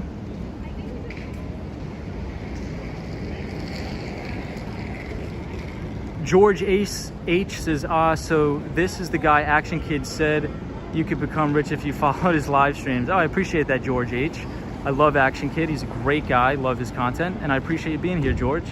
But yes, guys, no, this isn't financial advice. This is just, I'm talking. Because it's something I like talking about, so I just ramble on. So this isn't advice. Do your own research, but I do recommend some fantastic reading materials that the Nightbot does publish.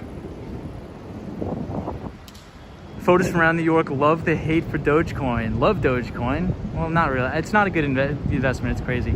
Hey, the Swan says, fab shot skateboarder. Thank you, the Swan. Joe Hernandez, been listening. You have some solid advice. Joe Hernandez, thank you so much.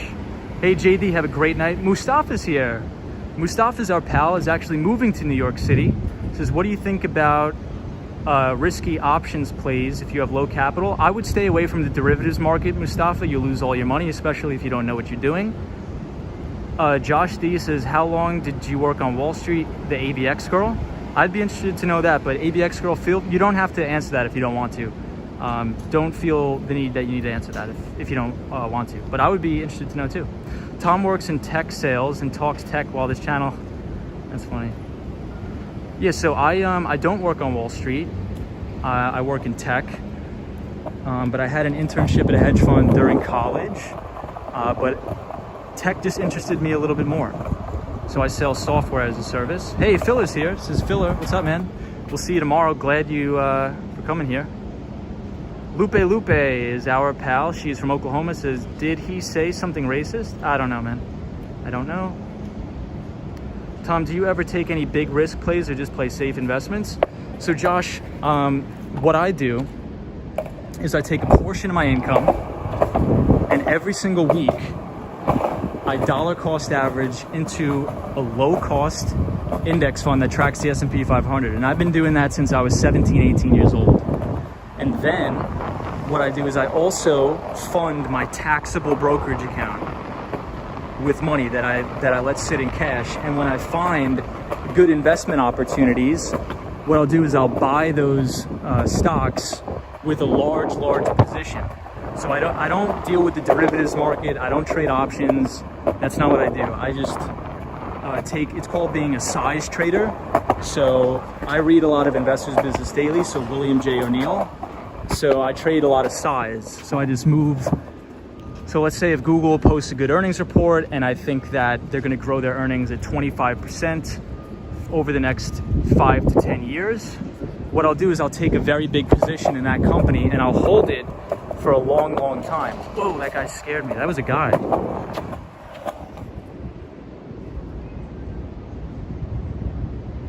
It's so sad, the homeless people. I want to help, but it's like there's nothing I can do.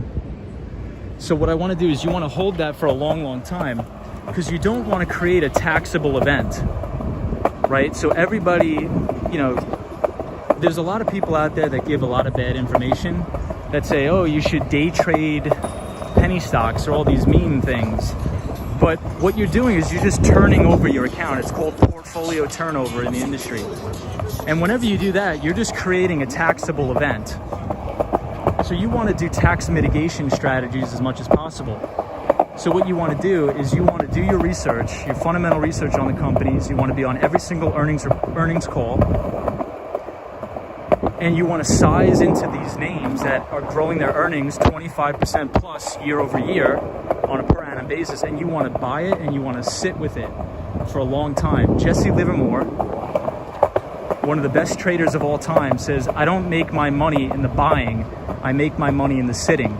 You want to size into a big name, a big core position, and you want to sit with that thing until you die. Well, maybe not that long, but you get the picture. You don't want to day trade and intraday trade, all this crazy stuff. Because anytime you day trade, you're competing against the quantitative firms on Wall Street. So if you think about it, 2 Sigma, a D.E. Shaw, a Renaissance Technologies, these people have PhDs in physics and mathematics working at their companies. I don't want to compete against that. I'm not a smart person. I'm not a smart guy. I'm not a PhD from Stanford. So I'm not going to compete with them. I don't do algorithmic intraday, stuff like that. So we're going to see our Billy Joel sign. We love the Billy Joel sign. We have to pay homage to the Billy Joel sign at Madison Square Garden. Let's check it out. Gerald Lee pointed this out the other day. And then I'll catch up on the comments. There we go, the Billy Joel sign. Love that.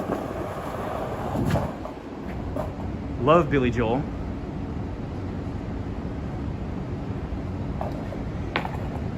I'm not sure if we have any other Billy Joel fans in the chat.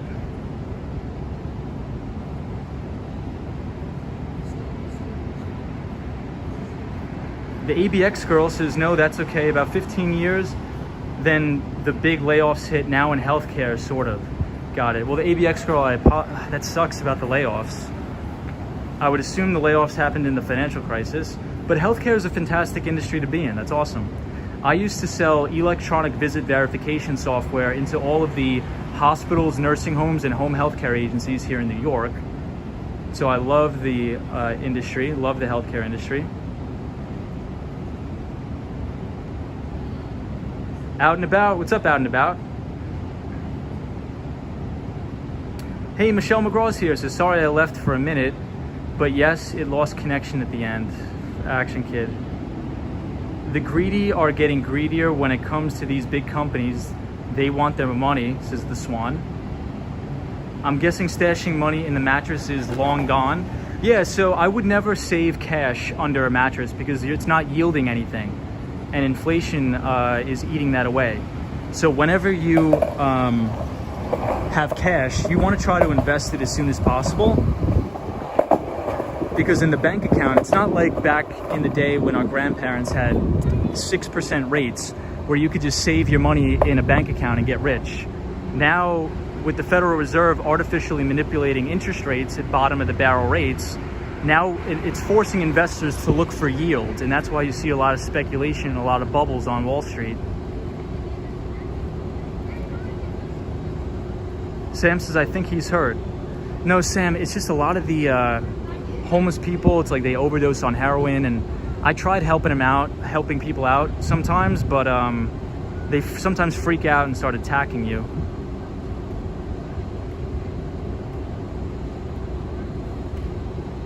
Out and About says, I helped the homeless last night. They stole stuff from my bike basket. Now I don't feel sorry for them.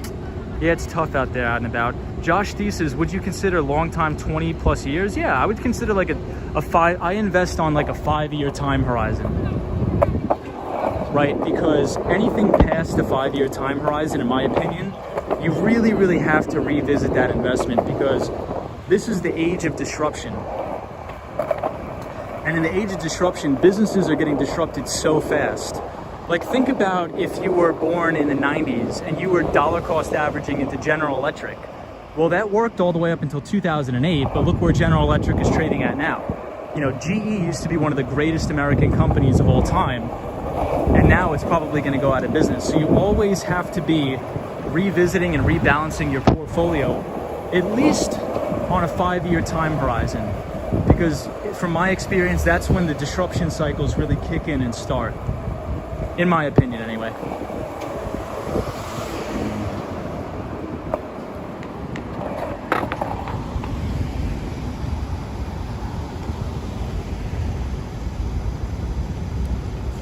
NYC Cherry Goose says, Tom, what is your favorite casino game? I don't gamble. I'll never, ever gamble. The ABX girl says, yes, the layoffs were created during the financial crisis. Hold on, let me see. I just want to get away from this guy. Sorry about that.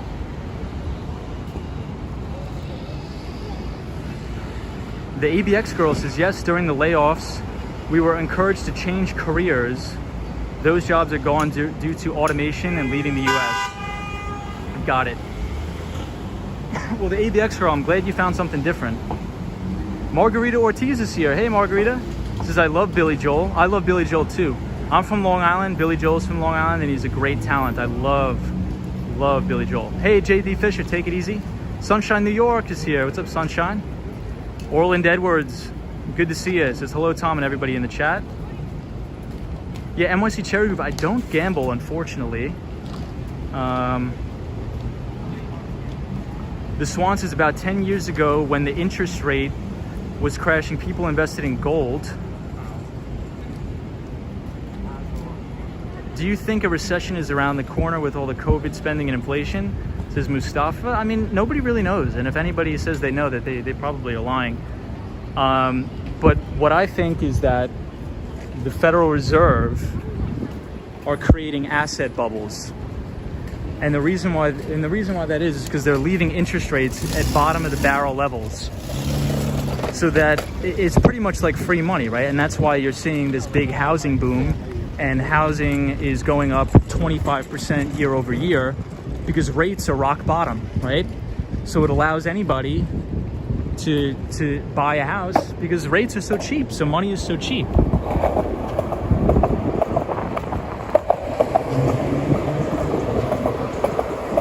But the thing is, the Federal Reserve, nobody's allowed to feel pain anymore in the United States. That's what it seems like. Rates will never go up. The Federal Reserve will never raise rates, because if they did, it's party's over.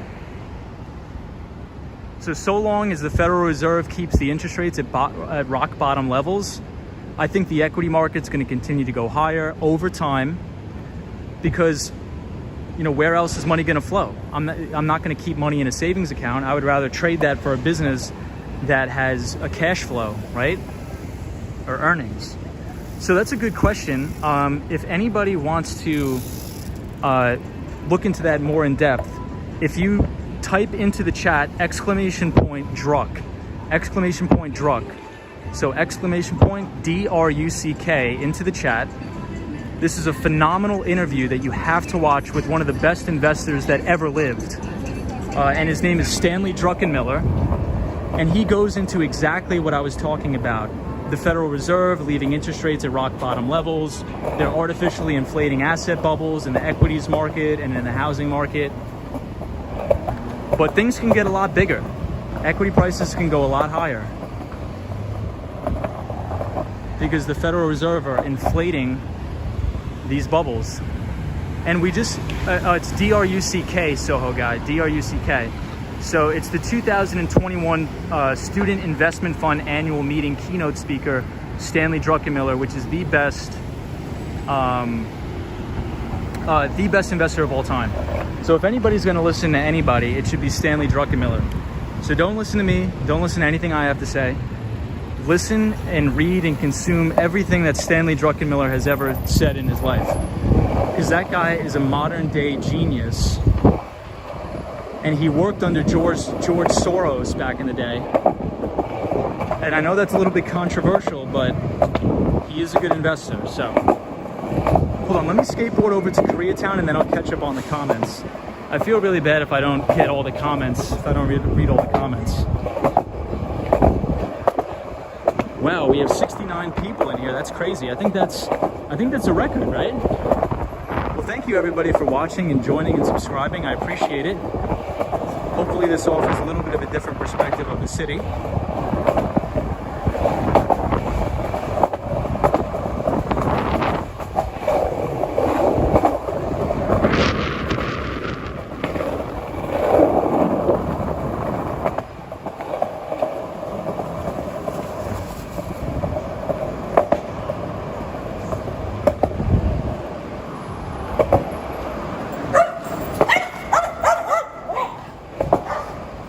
Dogs do not like skateboards.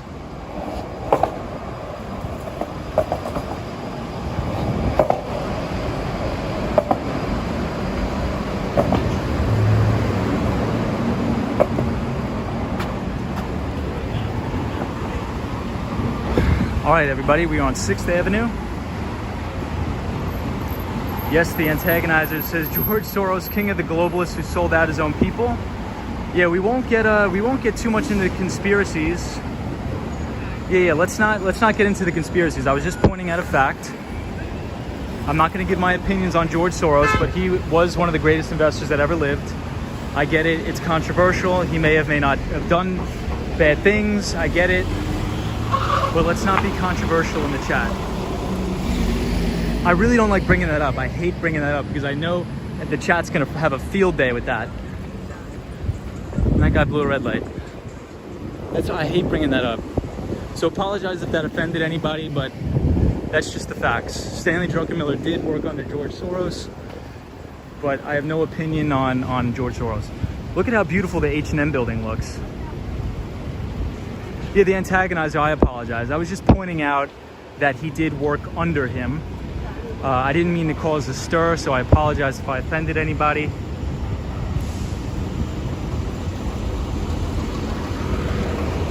I'm just trying to give the facts, that's all.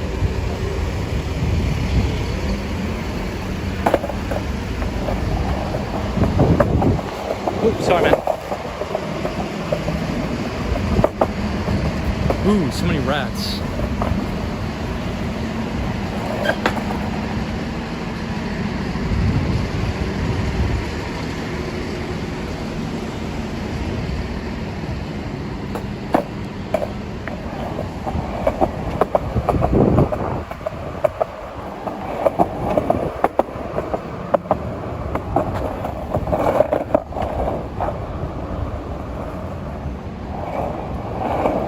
Alright, so let's go down Koreatown.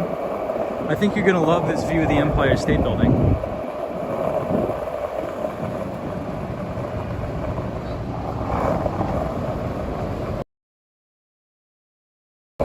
So Koreatown is on West 32nd Street and Broadway, but they actually named West 32nd Street Korea Way.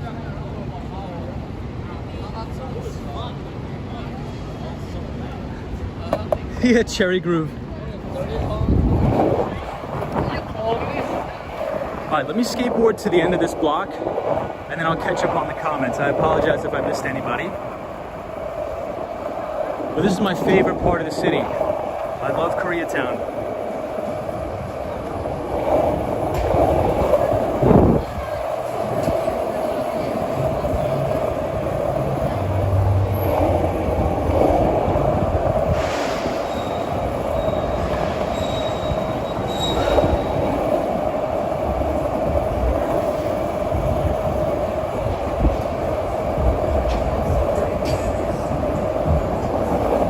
Koreatown is a blast. I really like it here.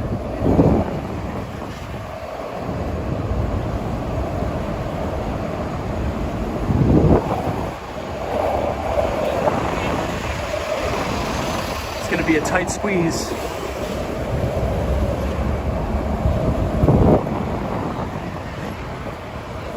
Alrighty, so this is a good Korean restaurant here on 5th Avenue. It's called Love, but there's an even better one right behind it, and it's called Baekjung.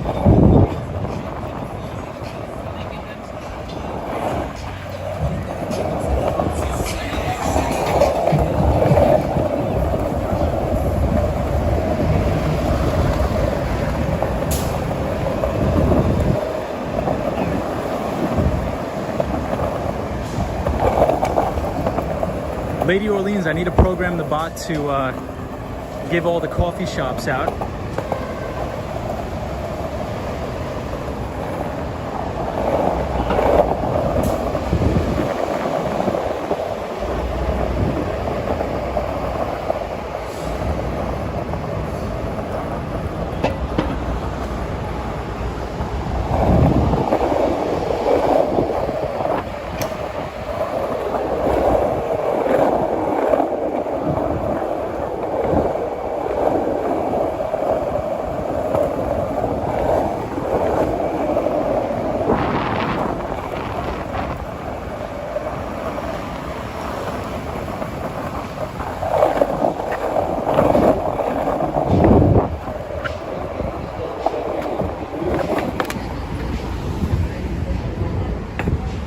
You'll see a beautiful view of the Empire State Building here.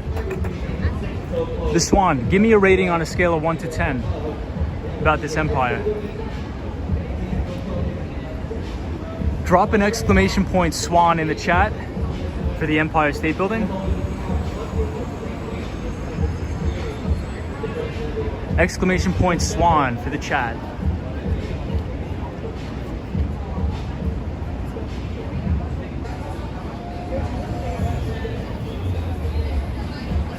There we go, 9 out of 10. Techno Pink, hey, what's up, Techno Pink?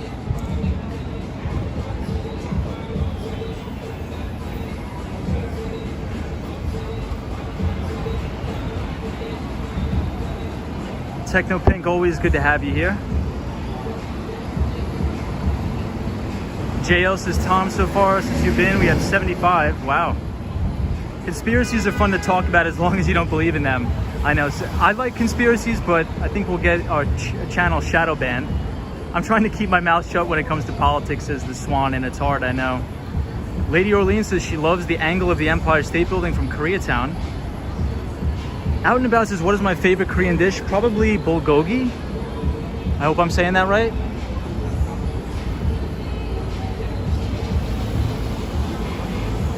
You're going to need a fully fledged website to list all the recommendations I know of Photos from around New York.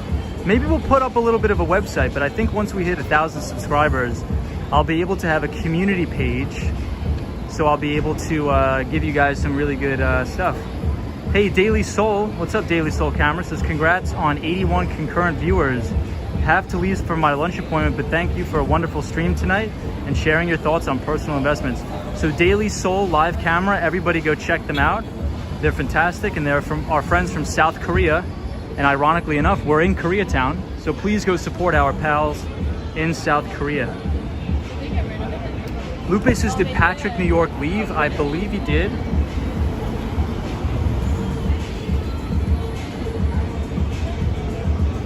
Sunshine New York says, once your channel grows even more, it would be a challenge to keep up with the busy chat. I appreciate how you respond to your audience.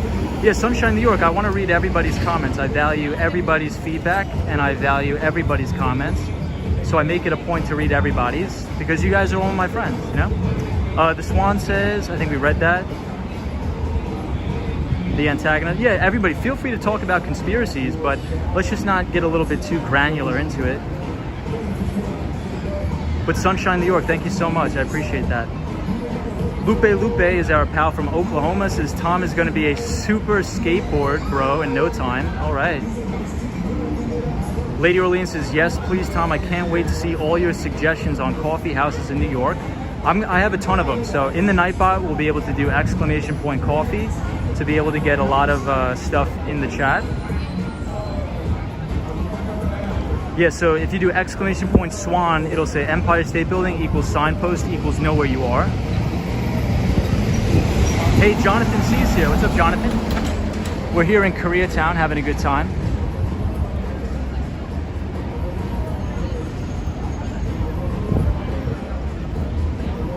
Solo 401 says, JL, he's got a good thing. I don't think anybody else is doing skateboarding streams. I appreciate you guys liking the channel.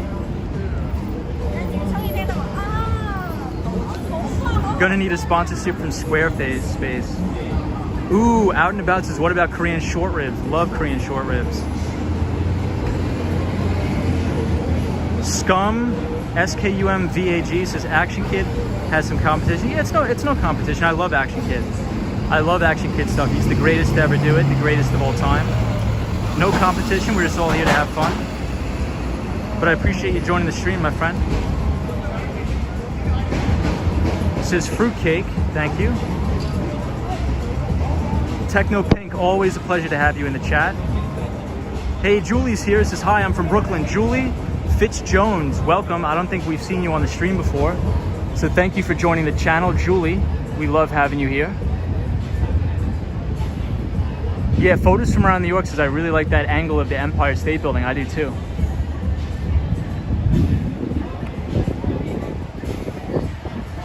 Mark Davis says, Tom, I could see you in a movie, Wall Street 3. You play a great part. You are a wise person on stock and finance. I appreciate that, Mark. Oh, Mark, I got to apologize to you, pal. I told you in the comments the other night I was going to go to the Upper West Side, and I totally forgot about it. I just realized just now, but I promise you, Mark, we're gonna go tomorrow. I promise you. I'm gonna go tomorrow. We're gonna check out 72nd Street, and I promise we're gonna go. I totally forgot about it today, so sorry about that. Because we were supposed to go to what's it called? Where the John Lennon is on 72nd and Central Park South. So this is one of the best restaurants. It's called Take 31. Really good place. We'll check it out right now. I was just here this weekend. So if anybody's visiting New York, go to 31st Street in Koreatown and please support Take 31. It's one of the greatest restaurants in the city and you gotta check it out. Take 31 it's called. And we were here last night on the stream. We're gonna go back here again because I love plugging this restaurant because it is one of the best restaurants in New York City. You could sit outside right here. Hey, Michael DaCosta, thank you so much for the time check. Michael DaCosta is always coming in clutch with the time check. Appreciate it, thank you. Yes, Lupe, Take 31. So Lady Orleans gave me the really good idea of programming the Nightbot to suggest a lot of good coffee shops and restaurants. But Koreatown is my favorite place, and you gotta go to Take 31 when you're in Koreatown. It's by far the best restaurant in Koreatown. So this is the new Vanderbilt building. It's called One Vanderbilt. It's beautiful, beautiful in there. Hey, Wendy's here. What's up, Wendy?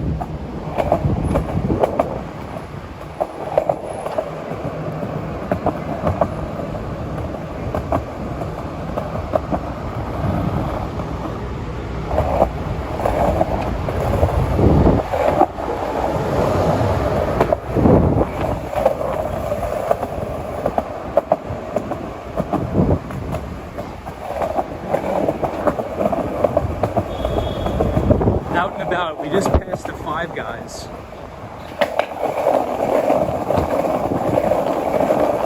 Wow, that is a terrible, terrible sidewalk to skateboard on. Really, really bad.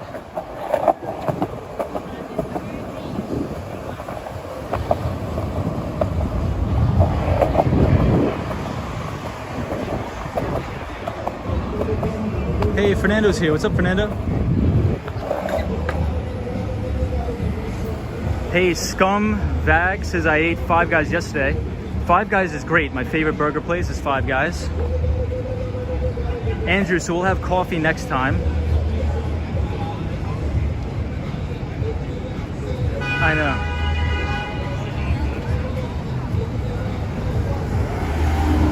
Hey, Screen Orange says just saw this channel.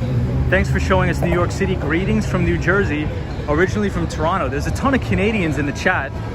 So thank you for joining the channel. I appreciate everybody that's a new subscriber here. So thank you so much. I'm trying to read through all the comments, but it's getting a little bit overwhelming.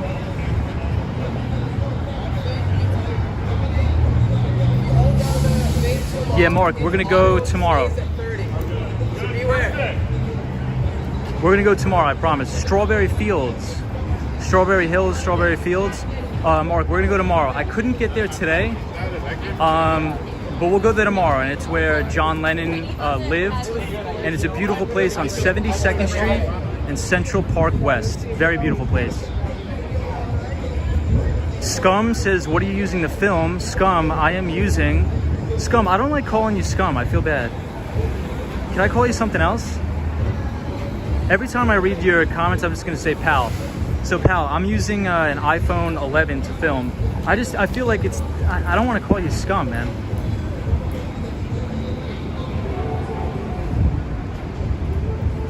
Five Guys hot dogs are actually good, says Solo401. Very interesting.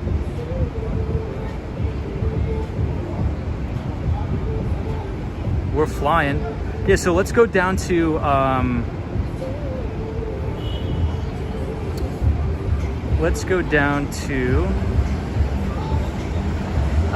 Madison Square Park.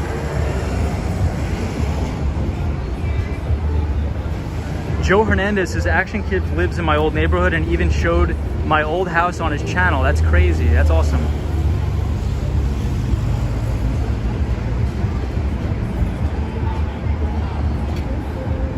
Drew, hey, what's up, Drew? Have you ever been to the Hudson Yards yet? Drew, we were just there today.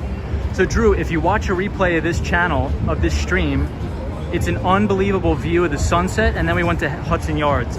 But Drew Baum, I don't think I've ever seen you here, so welcome to the channel, and thank you for being here. We're at Koreatown, skateboarding around with a beautiful view of the Empire State Building. Out and about as a random guy grabbed Vlog's device in Times Square, ran off, no way, a few feet with it. She got it back when police stepped in. That's crazy. See, that's why I don't go to Times Square. Times Square is a hole. I don't really like Times Square at all, but that's just my opinion. My client keeps texting me. I keep getting notifications. Pal, thank you for subscribing. Thank you, pal. Yeah, I just don't want to call you that word. I think I feel like it's pretty insulting to you. So I don't want to be like disrespectful to you, man. I hope you understand, but I don't want to call you Scum. Wow, Wendy, yes, she fought back. Everybody, it's called situational awareness. You have to be situationally aware. Josh D says, just watched the guy try to steal Vlog's gimbal. Happened so fast. No way, that's crazy. Hey, Kenneth's here. Kenneth says, skate bro, what's up, man? I'm doing pretty good. Yeah, Wendy, Madison Square Park. Scream Orange says, happy Canada Day to all my fellow Canadians. Sending lots of love from back home. Let the borders open soon. Yes, I second that. We love Canada here. I'm a big fan of Canada. I want to go back to Canada as soon as possible. The ABX girl says, unless you work in Times Square or play, don't go there. Yeah. Busy Tuesday night, looking over your shoulder. Yeah, I always look over my shoulder. And I think it's pretty good for me because I'm on a skateboard. So, I mean, unless people wants to come up to me on a skateboard when I'm ripping 20 miles an hour through the streets of New York, I don't think there's not much they could do. But that's the thing for anybody that's out there. In New York, always keep it moving. Don't like stay still. If you stay still, you're a target for people to come up to you. So always keep it moving. If you're walking, take a brisk walk. Always have your situational awareness on. And if you're skateboarding, don't go so fast, but go fast enough where you can go over all the potholes safely.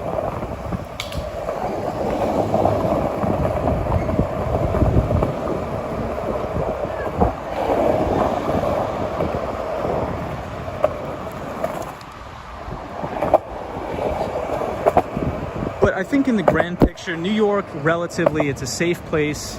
It's a safe city. It's opening up. I'm very optimistic and positive about it. So if you're a tourist, definitely come to New York. You know, we have a great police force. The NYPD is great. They're going to keep you safe if the mayor lets them. So overall, there's a lot of good people here. Let's not let the negative people overshadow the fantastic humans that are in New York City.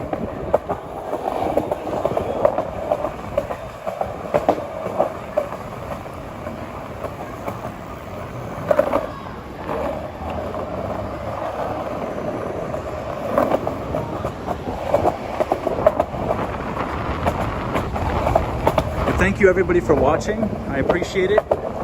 And thank you to all of the new viewers as well as the old viewers.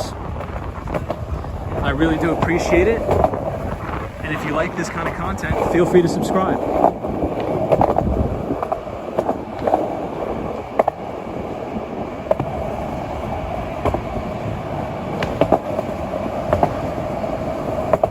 It's just so hot out.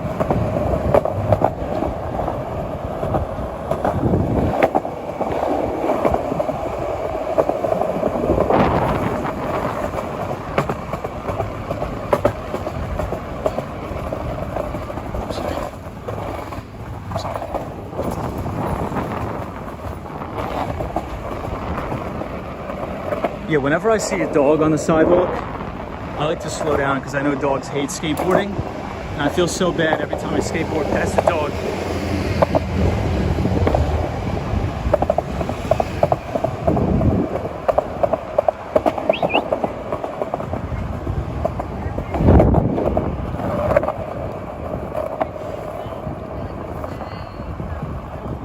All right, so we are here in Madison Square Park.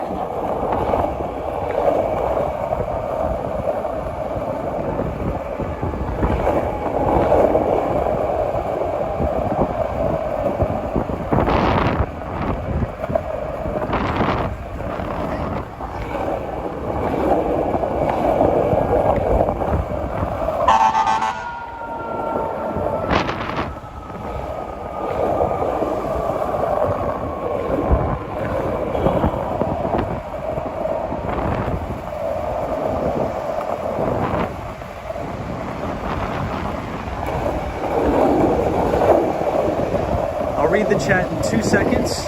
I just have to get back up on the sidewalk.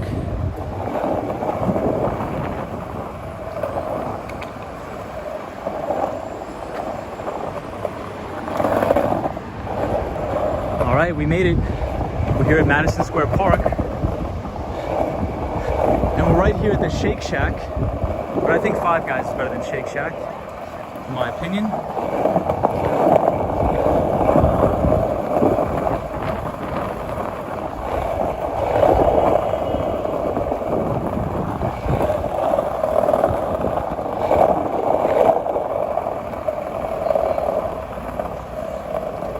All right, an NYC Cherry Groove pointed out before that this is the original Shake Shack here at Washington Square. I mean, excuse me, Madison Square. Yes, Solo 401 says Five Guys is way better. I agree. Wow, we have 95 people. That is a record. Well, thank you everybody for watching. I really, really appreciate it. Thank you so much. Kenneth says, seen wrestling in Madison Square Garden before. It was cool, but seeing large cockroaches there. Yeah, I know. Crazy large cockroaches.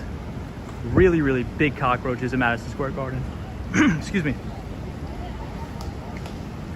Mark Davis says, Tom, are you ever planning on coming back to Canada or Toronto? Absolutely. I love Canada. I love Toronto. I love our pals, our neighbors to the north. But David, Mark Davis, I actually want to go to Montreal. But before I go to Montreal, I want to brush up on my French. But yeah, we Americans, New Yorkers, we love Canada. Hey, Sunshine New York's here. Wendy's here. Patrick, New York. Says Cosmo's here. What's up, Cosmo? Says Five Guys is not better. Oh, okay. I think it is. Lupe says, Tom, when was the last time you ate Five Guys? The last time I ate Five Guys was last week, actually, Lupe. So Lupe is actually from... They are trying to complete $1 million contract. Sorry about that.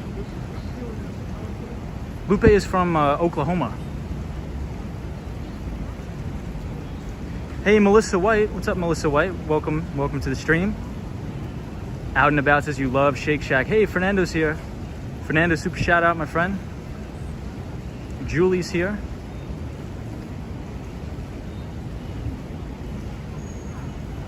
Hey, Reality Effect says, yeah, very cool. Reality Effect, I don't think I've ever seen you on the stream, but thank you so much for joining. We appreciate you being here and we value your viewership. So thank you, my friend. Gregory Kelly says, howdy from Santa Barbara.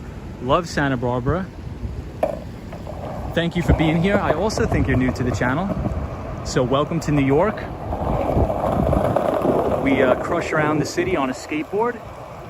And we talk about pretty much anything. We talk about finance, investing. We talk about good coffee shops that are here in New York. We talk about the best restaurants. And we also talk about New York City real estate with our pal, NYC Cherry Groove. That's the one thing I like about this stream is every single person, especially the moderators, they're all very educated in a specific topic. So I love talking to everybody.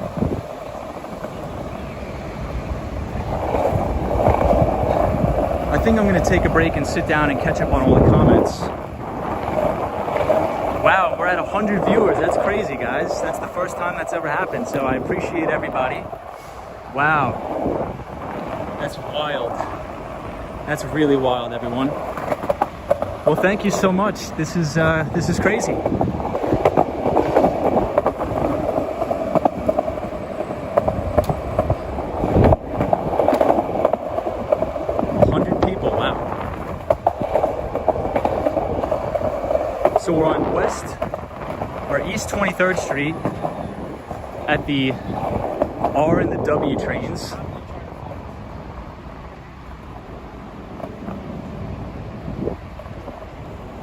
The Swan says cup of tea time. Hey, Andre's here. So Andre is our pal from Philly, I believe. Philly? Fernando brought us 50 accounts. Thank you, Fernando. Cherry Groove. Oh, so everybody, now that we have a lot of people here, we have a lot of very good moderators that are fantastic people that make the channel what it is. So everybody, please, if you type !out, O-U-T, in the chat, it's going to drop the link of our friend Out and About from Toronto, Canada, that also makes videos of Toronto going around on a bicycle. So if anybody's interested in that, please type out in the channel and check out our friend Out and About. Hey Sam, thank you so much for being here. Reels mentioned me in one of my streams. Awesome. Hey Kevin Kassan. Welcome Kevin Kassan. I don't think I've seen you here, but I appreciate you joining the stream and I hope you're having a very good day. Very good week. Tuesday in New York City. And this is one of my favorite spots to see a beautiful view of the Empire State Building. So if we could also get an exclamation point Swan in the chat, we'll have the Swan read us his staple iconic saying that the Empire State Building equals signpost equals know where you are.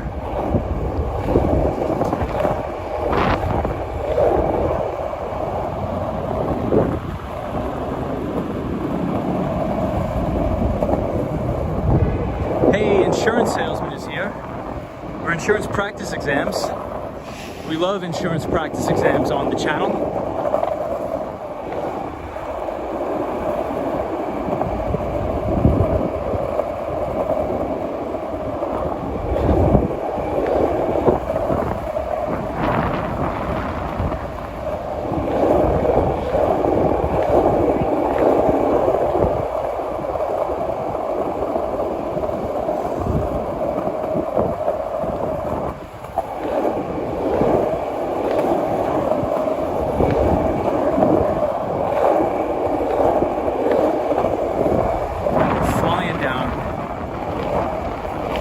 Union Square Park. Check out these guys on the bike and the electric scooter.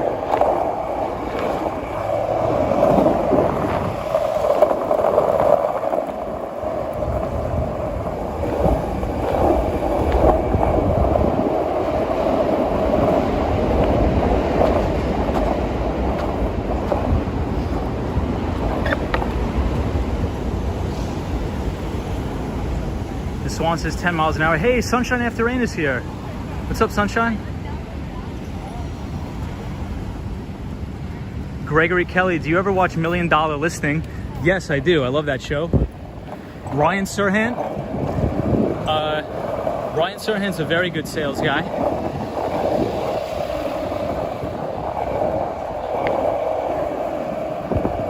But here on this channel, we like NYC Cherry Groove. He's the greatest sales guy, the greatest closer in all New York. So coffees for closers, and NYC Cherry Grooves got a lot of coffee because he knows how to hammer out the deals. Oh, this is also another very good Korean barbecue spot here in the city. Very good. This is one of my favorite Korean barbecue spots, but the best one is actually Baekjung, and it's on East 31st Street in Koreatown. But this is probably top 3 or top 4 Korean places in the city. Real says NYC Cherry Groove is the man, can't wait for his streams. I agree. Yes, Sam, the rule in sales is ABC, always be closing. So if you wanna Google this, it's called Barn Jew, and it's right here in Union Square, and it's a really, really good restaurant. Kevin said, mentioned NYC real estate. I'm looking for a place. Any contact suggestions? Yeah, so if you're looking for a place in New York, please hit up our pal, NYC Cherry Group, that is also a real estate agent here in New York.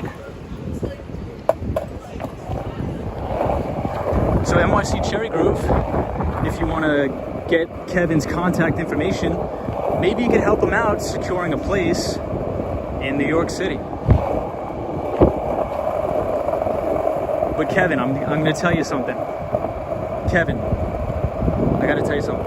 This is the best time to move to New York. Don't pay attention to what the mainstream media says, the fear-mongering media.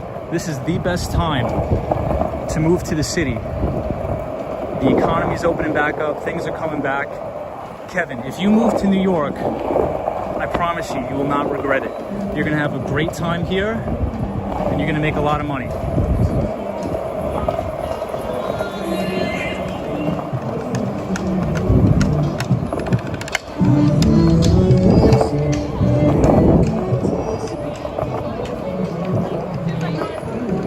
New York is a great city. It's always going to come back. There's great people here. There's great food. I love New York. Real says, Tom, you got me wanting to move to New York City now. Reels, your streams has me wanting to move to Arizona.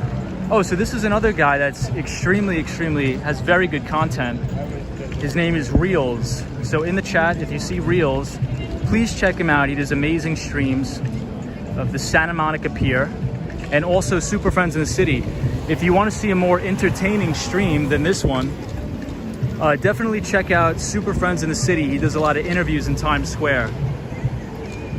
Kevin says, I'm currently Long Island, currently working at New York University on 31st and 1st. Commute kills me. Kevin, I know how you feel. So I used to commute every day to the city from Massapequa. I'm not sure if you're familiar with Massapequa, New York, but it's a town on Long Island. And I used to actually commute from Massapequa to Wall Street every day, and that commute absolutely killed me. So I know how you feel.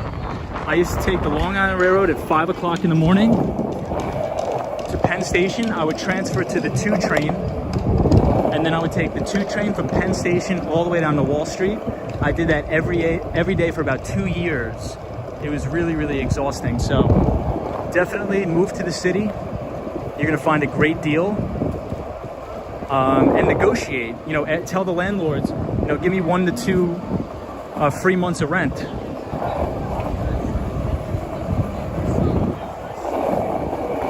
Well, that's awesome, Kevin. You work for NYU. If you don't mind me asking, what do you do for NYU? You don't have to answer.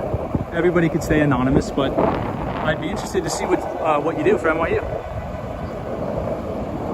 Yeah, photos from around New York. 1.5 hour commute or longer, yeah. Commuting on the Long Island Railroad, Cosmo, is terrible, I agree.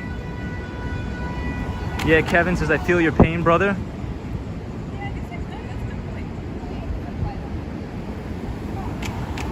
Yeah, Lupe says, let's all link up in New York City. Dante Rose says, hey guys. Hey, Dante.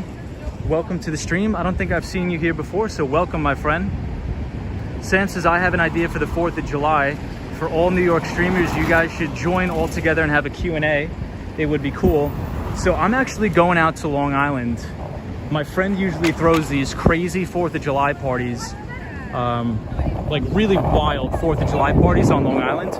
But last year, obviously, we couldn't have it because of the pandemic. But now that the vaccines are rolled out, everybody's vaccinated, he's gonna have it this year. So on the 4th of July, I will not be in the city, so I will not be streaming. I'll be on Long Island. But anybody who wants to come, shoot me an email, and you're more than happy to come. There's gonna be hundreds of people there.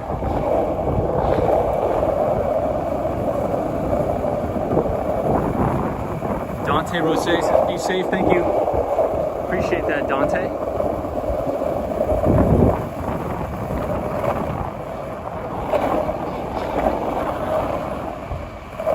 Look at how beautiful the World Trade Center looks.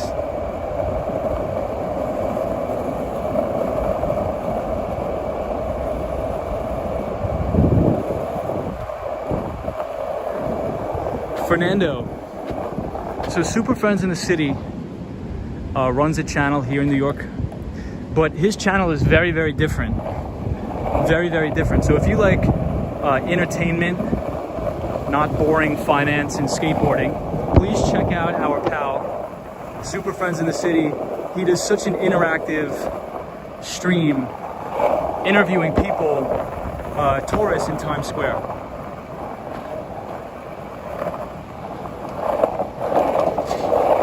So please check him out.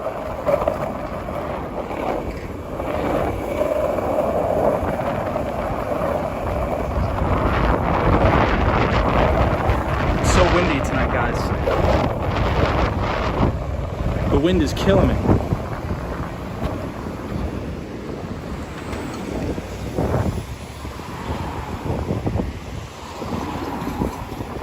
Which vaccine have you guys been vaccinated? I think Moderna and Pfizer are the main two here in the United States. Moderna and Pfizer. Hey, Sierra Friend is here. What's up, Sierra Friend? Says your streams are not boring at all.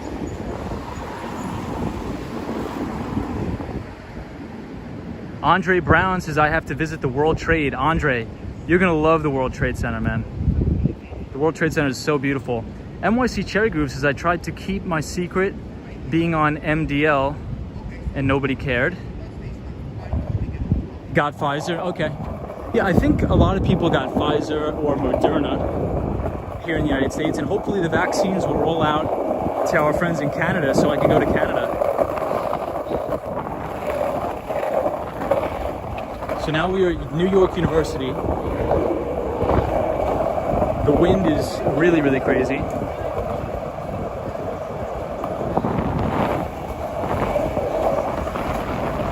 Yeah, so everybody who's getting kicked out from the Nightbot, I do apologize. But again, like I said, 2 nights ago, we had a very, very bad incident here on the channel with a group of racist trolls spamming the bot with a bunch of very nasty comments. So I have to make the Nightbot very strict because I don't want the trolls to be spamming the viewers or harassing viewers. I mean, you can say whatever you want. You can say whatever you want, but just don't put anything that's racist. Did you see that rat? Wow. Did you see that rat, guys? That was wild. I think I ran over its tail. So Washington Square Park has a ton of rats at night, but it actually seems like the park has died down. It was really, really wild for the New York City Pride Month, but now it looks like it's pretty normal. Actually looks really nice.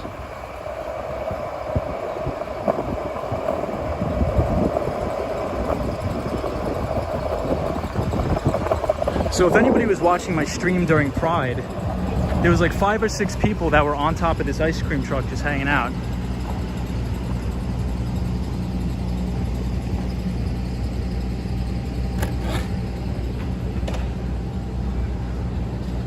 All right, so we're at Washington Square Park. Zap Allen says that was horrible, Tom, that those trolls came into your chat. I want to apologize to you on their behalf. No, Zap Allen, I don't mind if people are trolling, but just, we can't have racist comments, man. Like, that is such a big no-go. Let's not do anything terrible like that, please. Out and About says people are recovering from partying, probably. Yeah, Joe Hernandez, they were dancing here. That is a very good point. So in Canada, the vaccinations are rolling out. Hold on, I'm interested in what Mark Davis has to say. Mark Davis is in Canada, so he has the ground floor scoop. Says our vaccinations here in Canada, Tom, are really moving along. Heard border will open July 21st. Well, I'm gonna visit Canada then. Yeah, Cosmo was here during Pride as well. Josh D says they cleaned up the park so quick, it was completely trashed. Yeah, it was crazy. Ellie the Original, thank you for being here. Photos from around New York is all right. The Arc, let's see. The George Washington is general, and the right side is him as a politician. Catherine says, I'm going to Little Italy tomorrow. Awesome, I hope I don't see rats. Catherine, you're gonna have a great time. Catherine, please head over to, I'm blanking on the bakery's name, Ferrara Bakery in Little Italy. You're gonna love it. It's called Ferrara Bakery. Andre Brown, the world is too big to be negative. I totally agree. Andre is our pal from Philadelphia, Pennsylvania. Sunshine New York says, Ellie, no way. Same thing almost happened to Aya earlier. Really? Oh yeah, I heard about that, yeah. Hey, Felipe, is it legal to buy weed now? Yes, it is legal, Felipe. And Felipe, welcome to the stream. I don't think I've seen you before, so thank you so much for joining. If I missed any of your comments, guys, I really do apologize.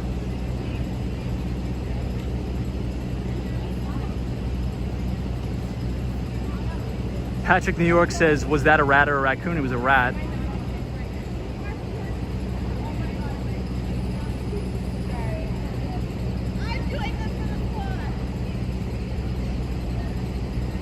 Yeah, Ellie, so I know you're not doing, so anybody who's getting banned, I know you guys aren't doing anything wrong, but it's just like the Nightbot has to ban like all the spamming emojis because these people kept like putting the middle finger emoji and all this crazy stuff, man. These people are nuts. So this is Washington Square Park. A lot of people here today. It looks really beautiful. And we have the World Trade Center here. Patrick New York says, yes, Fernando is amazing. My face usually hurts from smiling and laughing during his streams. Yeah, Fernando is the greatest of all time. He has a very interactive stream. Some of the stuff, like a couple nights ago, was a little crazy, so 18 plus, but I love his content. Fernando is such a nice guy, very welcoming, very warm, friendly personality, so really, really nice guy. Joe Hernandez says that was one of Boogie Bob's rats. That's so funny.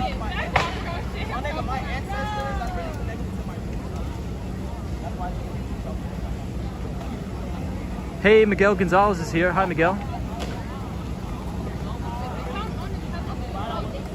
Sam says before the Canadian border opens, we need to be at least 75% vaccinated, okay?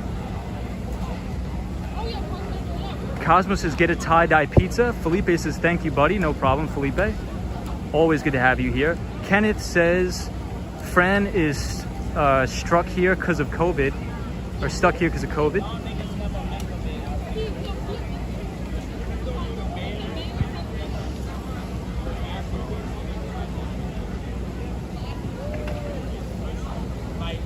Yeah, Dante Rose, I just need to get to the USA. Everybody, please come to the United States. We want people to be here.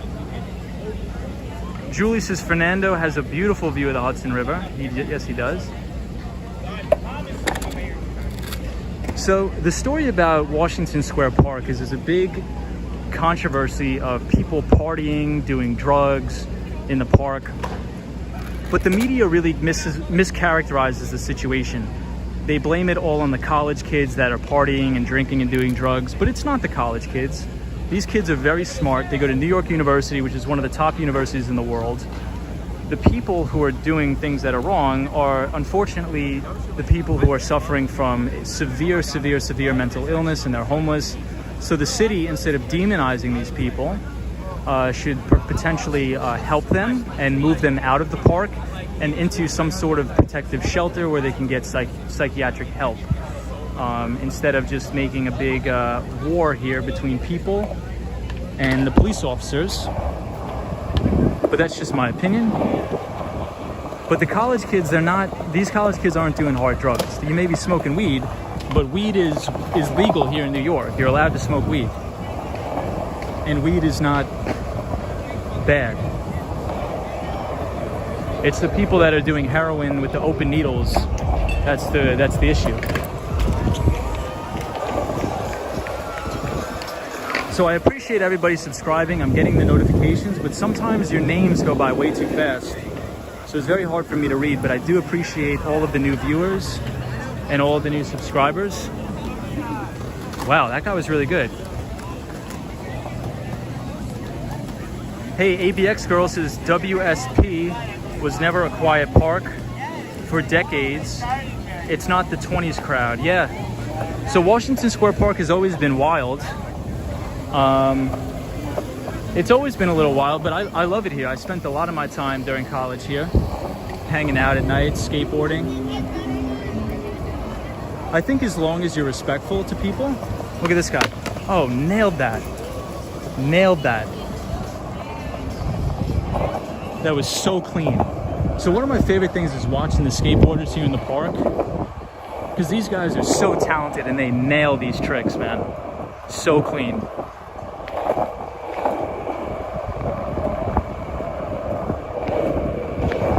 And this is our ride, if you guys can see.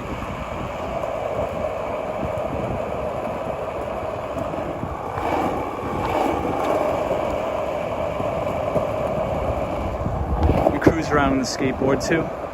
We don't do as many tricks as these guys, but we do the best that we can.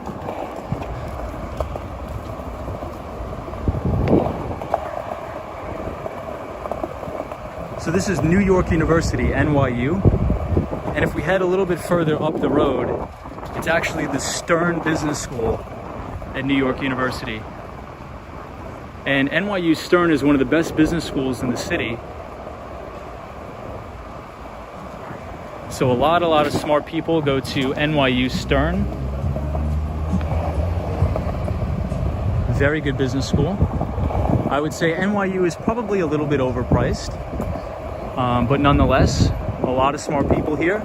So this is a great place to come to network with fellow college students or things like that.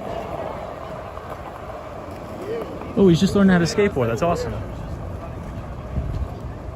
So you guys, it's never too late to learn how to skate. All right, so we've been skating for about 2.5 hours, so I do need to sit down and just take a 10-minute breather. So I apologize for the intermission, but I guess we'll use this time to catch up on comments.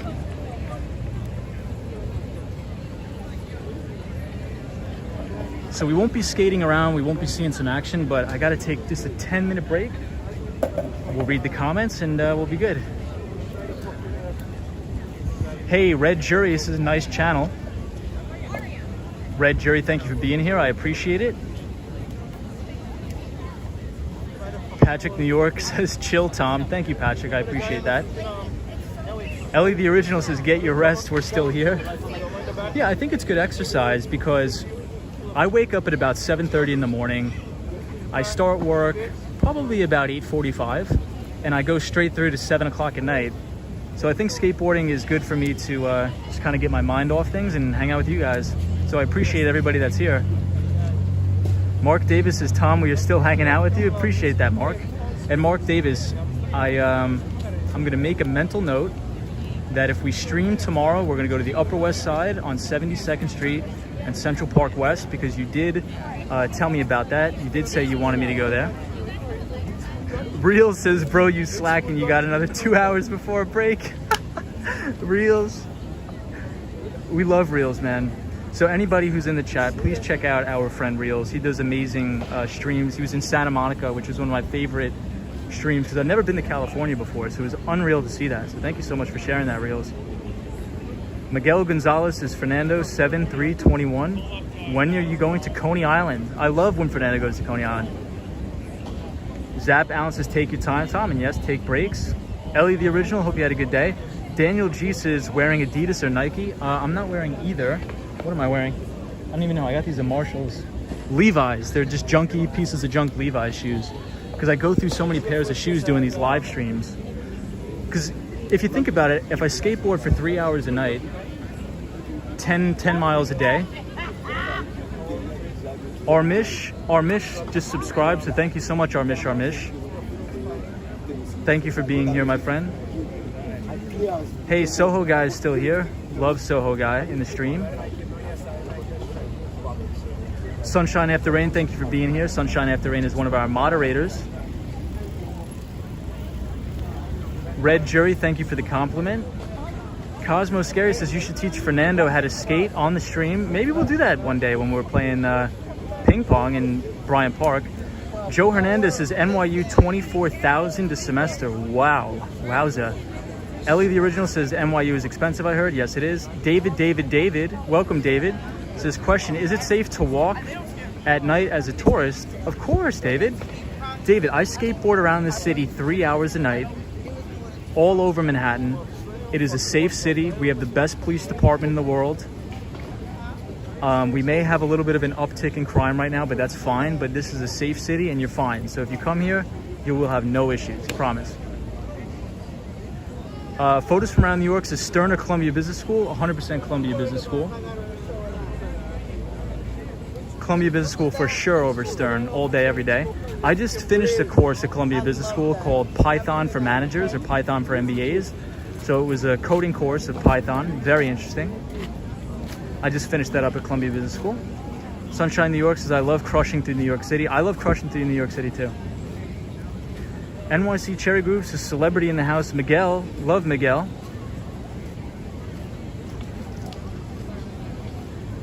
The ABX girl says, do you watch the HBO show Betty about the skater gals? The ABX girl, I don't. I've never heard of that, but I'm definitely gonna check that out. So thank you for sharing that, the ABX girl. And the ABX girl is our pal from the Bronx. So she's a New York native and she's new to the stream. And she provides some amazing insights of her days working on Wall Street. So thank you so much, ABX girl. Thank you so much for being here. I really don't want to miss any of the comments, so I'm trying my best. Hey, Miguel says, Ellie plan to sell.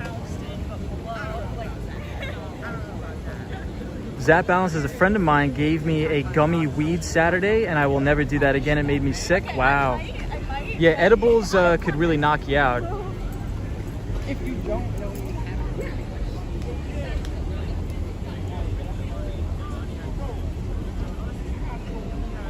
Whew.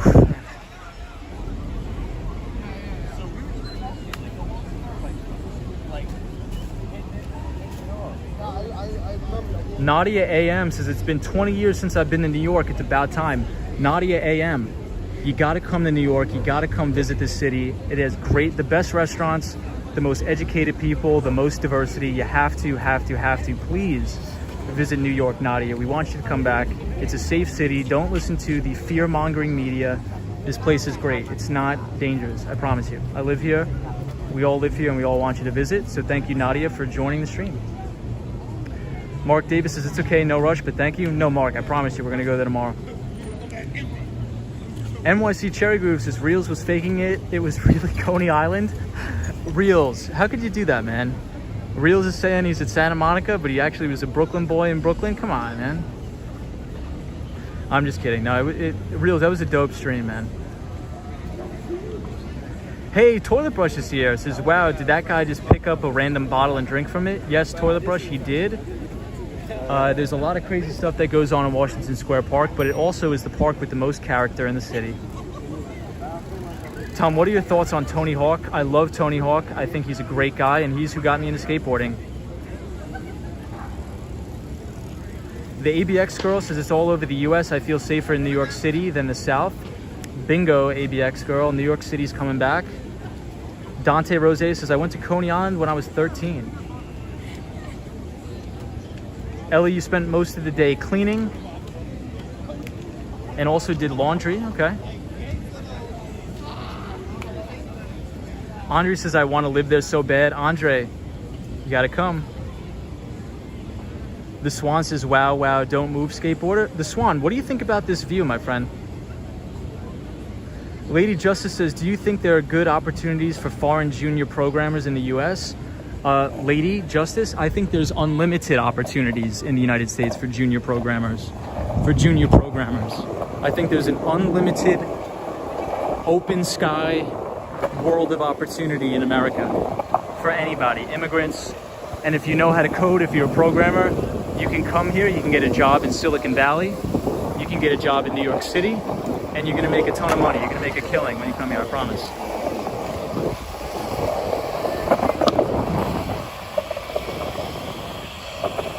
It's all about putting your name out there. So one of the biggest mistakes that I think my friends make when applying for jobs is they look at the job requirements, and that is the biggest mistake you can do.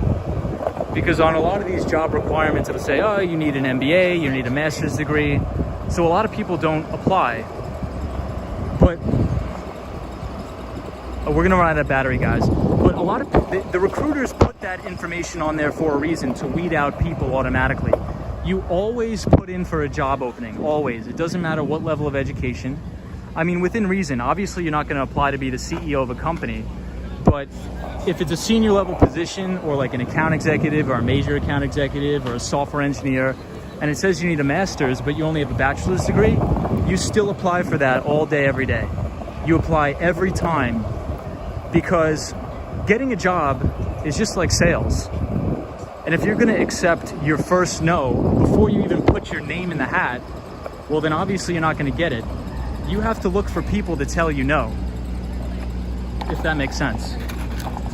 The hiring managers are hired to weed through people, so make them do their jobs. Put in and apply for every job opportunity you have out there. Skateboarder, there's so much more cool cat. Oh, hold on, I'm getting two comments mixed up. Skateboarder, there's so much to look at, I can't take it all in. I know. Michael DeCosta says, nice views. Yeah, just make sure you can make the rent. Or if you move to New York City, do what I did. When I first moved to the city, I lived in my brother's friend's closet. And I said, hey, if you let me live in your walk-in closet, I'll give you $300 a month. And they used it to buy alcohol, and I got to live at Columbus Circle. So it's all about how bad you want it. If you want to move to the city, if you want to get a good job here, if you want to move to the United States, you got to be willing to make some sacrifices. So if you can do that and say, hey, I'll live with 6 roommates and pay $600 a month, it's all about making the short-term sacrifice for the long-term gain. So if you're looking to move to New York and you don't have much money, move to Brooklyn, move to Bushwick, and live with 8 people and suffer until you make it. Lady Justice says, thank you for your advice, no problem. Apartment is a no-no. Andre says, I have to find a very good job. Something like what I'm doing now. Well, Andre, what are you doing now, if you don't mind me asking?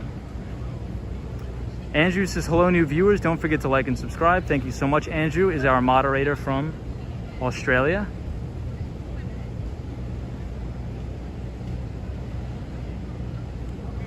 Just like asking women out, at least 50 to 1 say yes. Yeah, I mean, a lot of my friends, they're like, you know, because a lot of my friends work in investment banking and they're looking for exit opportunities. So in the industry, you usually spend 2 years as an analyst, and if you don't want to be in investment banking anymore, you look for exit opportunities. So they look to work at a private equity firm, you look to work in venture capital, but the requirements say you need an MBA and all this other stuff. So they're like, I'm not going to apply. I'm like, well, dude, then obviously you're not going to get the job. So don't talk to me and complain how you didn't get the job if you didn't even apply for it. You got to put your name in the hat, man. And why would anybody want to hire you if you're so negative about yourself and saying, oh, I'll never get the job because I don't have an MBA? People want to hire people that are confident, right? So if you're looking for a job, apply everywhere. Apply everywhere. Litter your resume everywhere and let the hiring managers tell you no.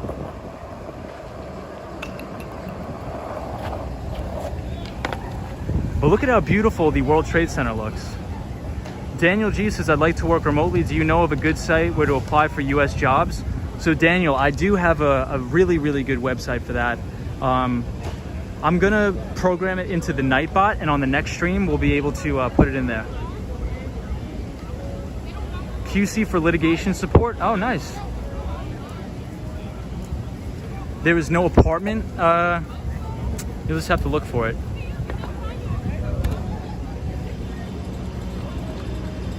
That was weird. That guy walked way too close to me. This is just front eyewitness news. Con Ed asking people to cut back on electricity on the Upper West Side. Yeah, so Joe, that's because they closed down the Indian Point power plant, which was a nuclear power plant. So contrary to what many people think, nuclear power is one of the most cleanest and most green energy power sources ever. You can't power a city like New York City with only wind and solar, at least as of right now. It's just not going to happen. So if you close down the nuclear power plants like Indian Creek, you're going to get these rolling blackouts.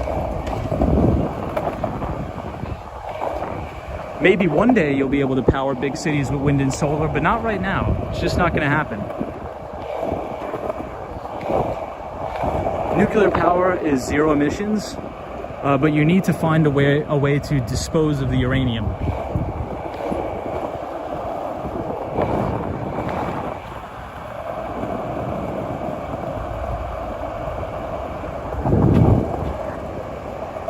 Yeah, I think that guy was high on something. He came right up to me. So we're about to pass the NYU Business Stern School.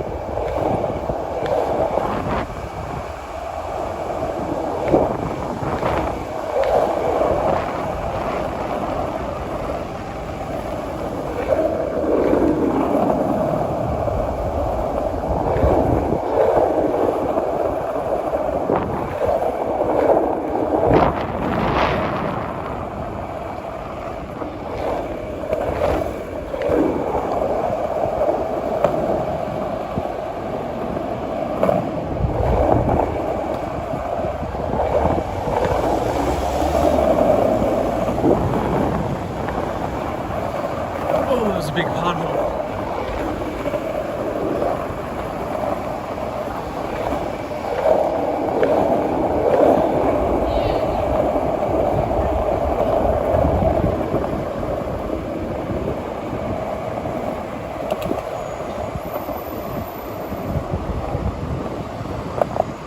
Whew. All right. So now we are in Soho. And speaking of coffee shops, this is a very good coffee shop here, La Colombe.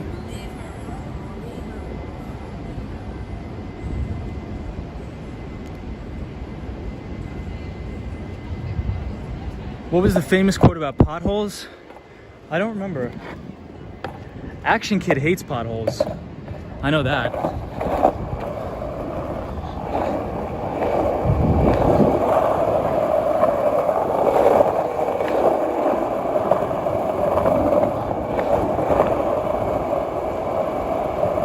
is a beautiful, beautiful street. Yeah, Lady Orleans, great coffee. Lady Orleans, I get the black and tan.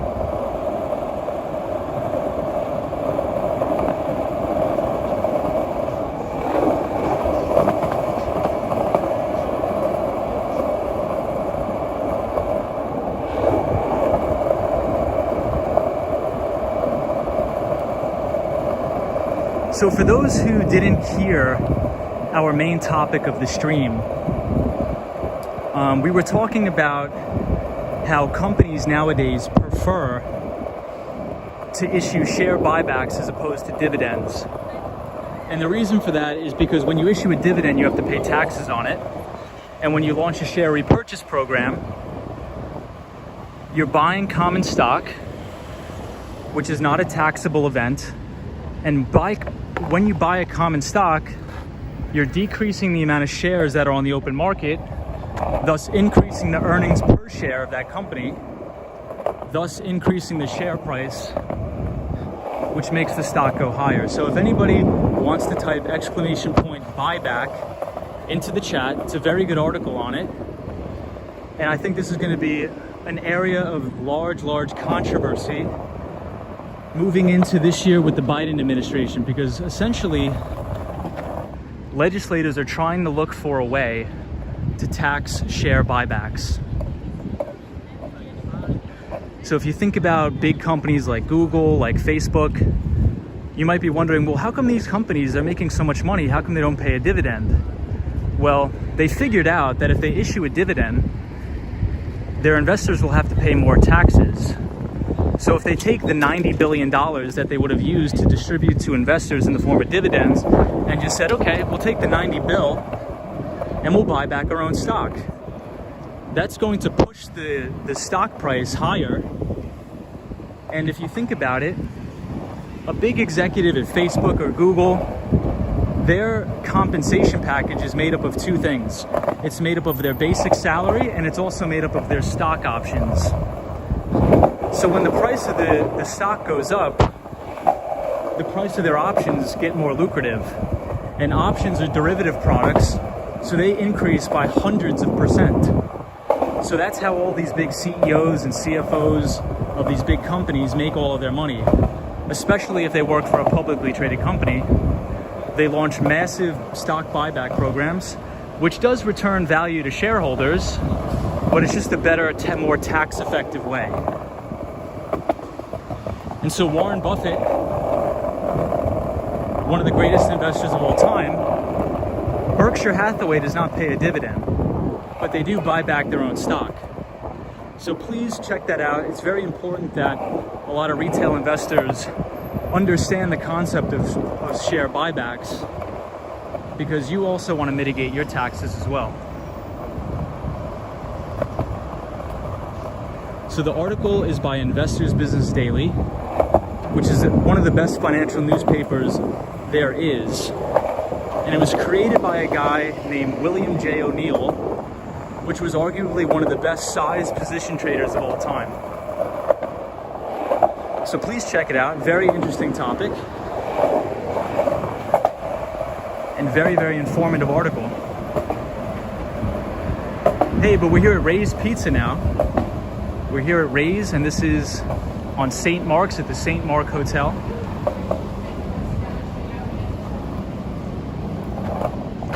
We'll take a little break and I'll catch up on the comments.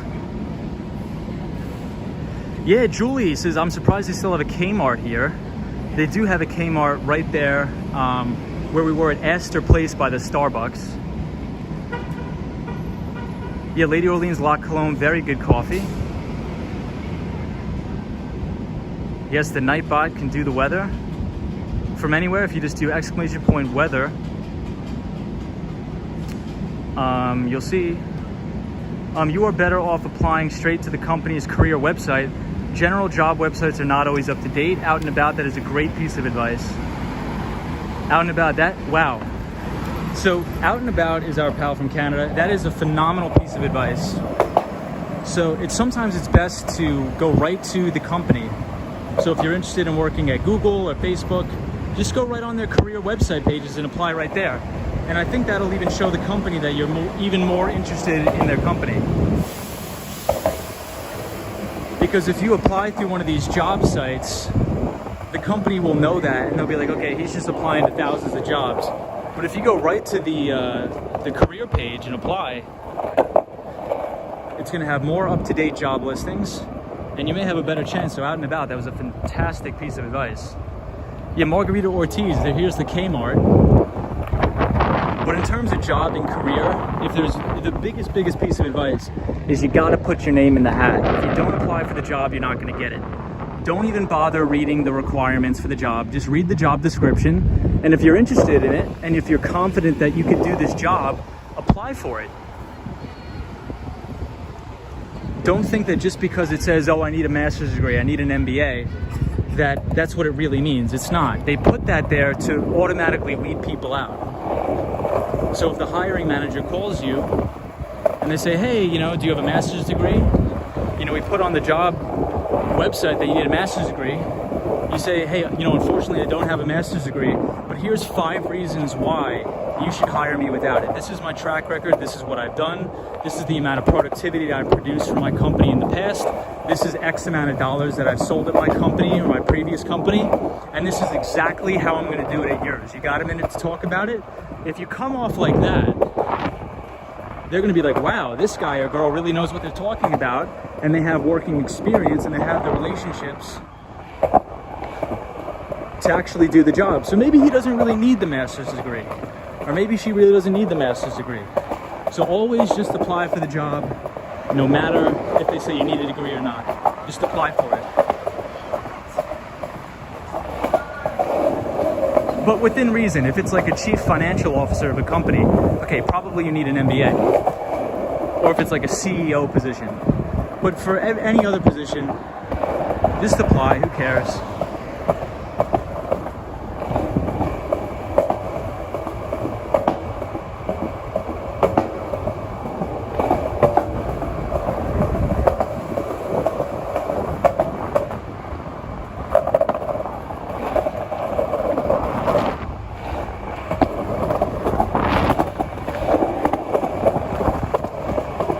So we're headed into Soho now.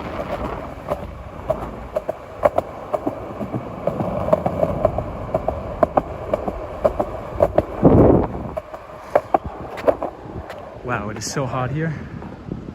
So this is one thing I like about the neighborhood of Soho is the architecture. It's beautiful here. Out and About says, plus you have to do your research on the company. A lot of these jobs posts, let's say on Indeed, are recruiting agencies, so it's a bogus job post. I agree.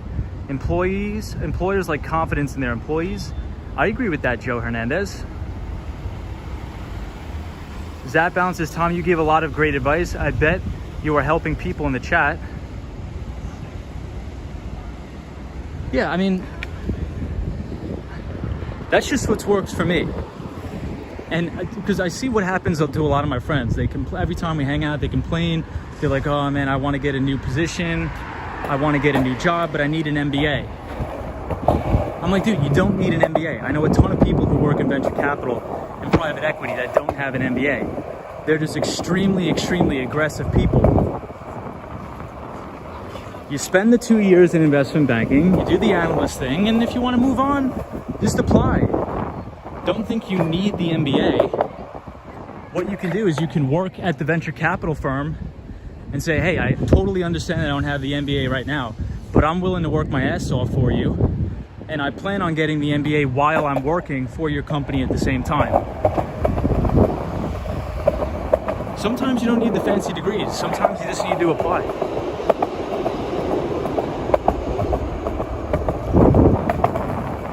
Don't think that somebody is superior to you just because they have some fancy job title or just because they have some fancy degree. People are people. Just because it says, you're an enterprise account executive or you're a major account executive, people are people, man. Everybody gets up every day, goes to work just like you. They're no smarter and they're no better than you or me. So everybody, I had to come here, I had to do it. This is one of my favorite coffee shops in New York. It's called Gasoline Alley Coffee. Best coffee ever.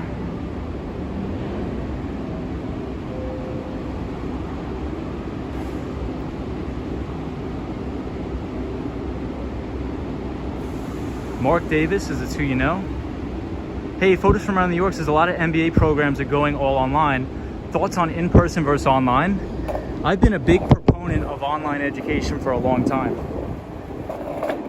Education is going to be online, so I always suggest taking courses, doing new things. Like I just took a class at Columbia Business School for Python, and I didn't do it to make my resume look good. I did it because I'm interested in learning how to code and increasing my coding skills so I can build new products and services that'll help me build new products for my customers. So you should always be taking courses to benefit you because you want to do it, not to check some box on a resume. So I think online schooling is phenomenal. I think here in the City University in New York, we have very affordable education here. So if you want to get a great education for almost no money, if you live in New York, go to a CUNY school, go to Baruch, go to John Jay College. Great education for cheap. Hey, Lady Orleans says, have you visited Stumptown Coffee yet? I have not yet, Lady Orleans, but I will, and I promise you, I will give a detailed review once I do. Look at this building in Soho, it's beautiful. Real says, bro, once I studied my interviews, interests, and hobbies and kept bringing it up to where we just chatted and got the job. Yeah, Real, sometimes it's all about relationships, right? If you go on the interview and you're like, hey, you know, I don't have this, I don't have that, that's a negative connotation. Talk about what you do. Daniel G says, are you a coffee lover, Tom? I love coffee, Daniel. What about you? Scream Orange says, wise words. Out and About says, what I dislike about job interviews, you get 3+ people asking you silly questions. I know. That's the thing that stinks.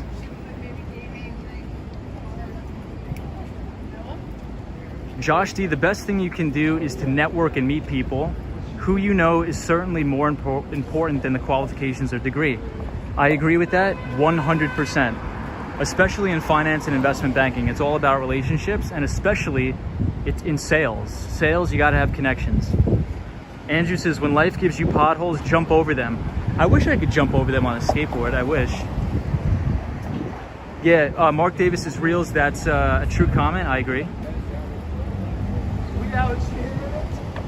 Hey. Hey, it's okay. Soho has beautiful, beautiful architecture. It's one of my favorite things about Soho is the buildings.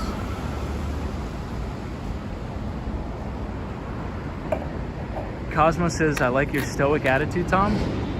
Thanks. I mean, I just don't like people doubting themselves. I mean, it's not, don't take the world too seriously. Just go out and do what you want to do. Nobody's better than anybody else. Everybody's the same. We're all humans. We all do stupid stuff and make mistakes. Sam says, someone once asked me if I like apples, and I said, yes, in pies only. I did not get the job. Sam, if I asked that in a job interview and you said that, I would hire you. Just saying.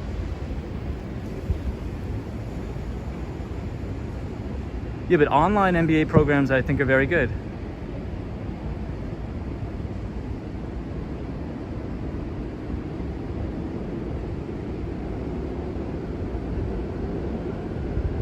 All right, everybody, let's head back up. Tom, you should turn your channel into a podcast with your live stream showing. I think this pretty much is a podcast. What I like about, so here's one of my other, I guess you could call it an investment thesis. I think the future of online content is live video, because I think that's the progression of the human life cycle. I think a lot of people like to consume content, but they also like to watch live content so they can interact with people and have sort of like a back and forth discussion or a dialogue. So I think you're going to see even television networks come out with like live TV shows where viewers can, from their living room, interact with the people or like vote on what the show should be about. I mean, I know that's what I would want to do. Like the majority of the YouTube content I watch is all live streaming people, because there's something interesting about like talking to somebody sort of like in person, right? So I think a lot of people, like if you had it like a news channel, like let's say if you had a news channel where it was live, but you could have commenters. I know there's some live news channels, but they don't allow like viewers to comment or things like that. So you could have... Sorry about that. This is the time where my clients hammer me. So if the stream starts to glitch up, it's just because my client is hammering the phone, and I just hang up until I can call him back in like 30 minutes.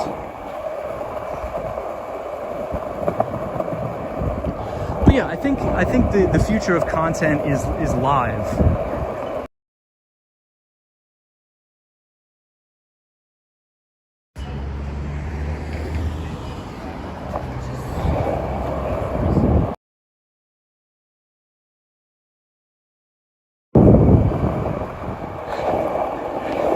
Yeah, so every time you see the choppiness on the stream, I have to hang up because this one guy, he just annihilates me at the same time every night. He usually calls about 13 times, and then he finally stops calling. And then I just call him back. And then he says, hey, did you send the invoice? I said, yeah, hey, I did. I sent the invoice at about 2 p.m. today. So if you need help paying the invoice, give me a call and I'll walk you through it. He's like, okay, I'll call you tomorrow. It's too late. I'm like, yeah, no problem. Have a good night. And we do that every single night at midnight, without fail.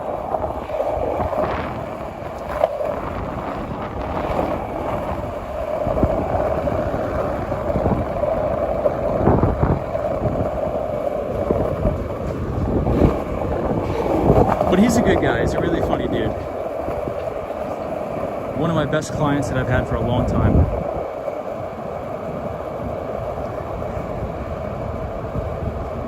Hey, Miguel Gonzalez, good night. Have a good one. He's a funny guy. He'll hammer the phone. And ask the same question. Hey, did you send the invoice? I'm like, yeah, I think I sent it at about 2 p.m. in the afternoon. If you need help paying it, let me know. He's like, yeah, let's not do it right now. It's too late. I'm like, oh, okay, we'll do it tomorrow. No big deal.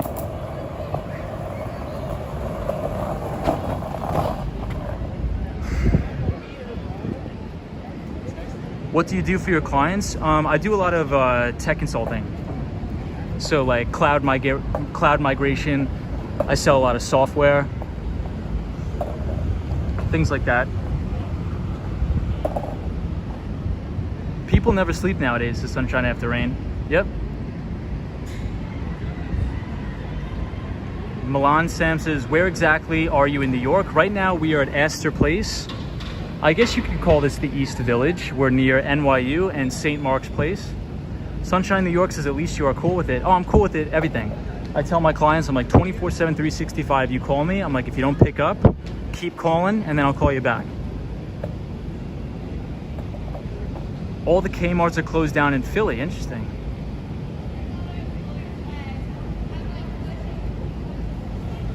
Hey, but NYC 97, great to have you in the stream. That guy just likes hearing your voice. You should show him the stream. I think he's a little bit too old for watching YouTube. He doesn't like any of this stuff.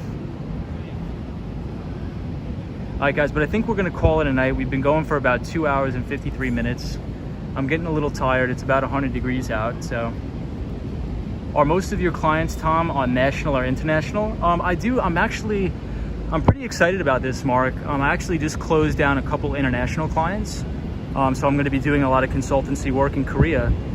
So I'm super excited about that. But one of the bigger deals I'm working on is with a remote patient monitoring company that I'm super excited for, because I think the product is going to save a lot of people's lives. I really do.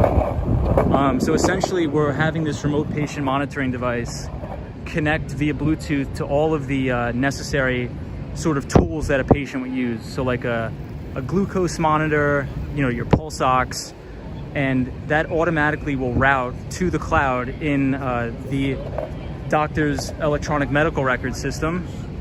And what we're providing is an LTE failover for that specific device. So it's a MediaTek device. So we built the module to be able to accept some sort of a SIM card. So let's say if the Wi-Fi goes out or something like that, or in this case, it's a heat wave in New York and the power goes out. That's the #1 opportune time that the patients need the most care. So if the power goes out, your Wi-Fi goes out, and the doctor doesn't know if you took your medication, they don't know your blood pressure or anything. But if that device is backed up via LTE network, the LTE network is always going to stay on unless there's like a big nuclear war. So I think in the remote patient monitoring industry, you do need some sort of a failover system. So that's what we are providing, or I'm providing, is that LTE failover. So I think it's going to save a lot of people's lives, and it's going to be awesome. NYC97 says, do you have a website people can go to your business? I do, but I don't want to share that just yet because Cosmo Scary says, good night, Tom. Keep up the good work. Thank you so much. I appreciate it. Yeah, Andrew. So we're headed back uptown, so we will see the limo. I'm probably just going to stream until. Yeah, Sunshine. So I think it's a lot of like primary care physicians. No. Yikes. So the thing is, unfortunately, in the industry, in the healthcare industry, a lot of patients, when they leave the hospital, the goal in the healthcare industry is to keep these patients out of the hospital. And one of the things that leads patients from actually going back into the hospital is just minor things, like they forget to take their medication, you know, their blood pressure's off, or they forget to take their glucose or their insulin, excuse me, something like that. So if you could have a device that reminds these patients to do that, and if the data in real time is being sent back to their primary care physician, or the doctor, excuse me, if it's being sent back to their doctor, the doctor can say, hey, you know, your glucose is a little bit out of whack, you know, you should probably take some insulin. And if the patient isn't responding, the doctor can actually remote into that device via telehealth call and actually call the patient from their remote patient monitoring device.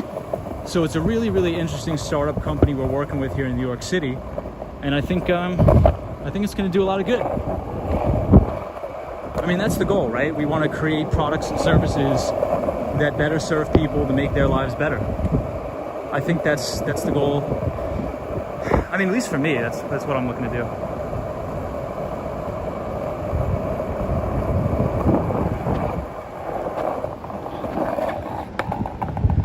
All right, so we're on East 8th Street. Cosmo says, damn, that's smart, Tom. My dad is a doctor. I'm sure he'd like that. Wow. Yeah, Cosmo. That's sort of who we're pitching it to, right? Because let's say if you have like a home health aide come and visit the patient, you know, they're only there for probably a couple hours unless you have a live-in home health aide. So what if the patient, you know, forgets things? You could have the doctor remotely monitor them from anywhere. If the power goes out, the device is automatically backed up to the cloud via an LTE network, and all of that patient data is saved in the software platform, so the company's software platform, so the electronic medical records platform. So the more data we have on patients, the better we can analyze that data to prescribe the best treatment methods, the best medications, and things like that. So Cosmo, that's awesome that your dad's a doctor. Tell him I said thank you. And anybody in the chat that works in the medical industry or the medical field, we really appreciate all your hard work, especially through this pandemic. So thank you so much.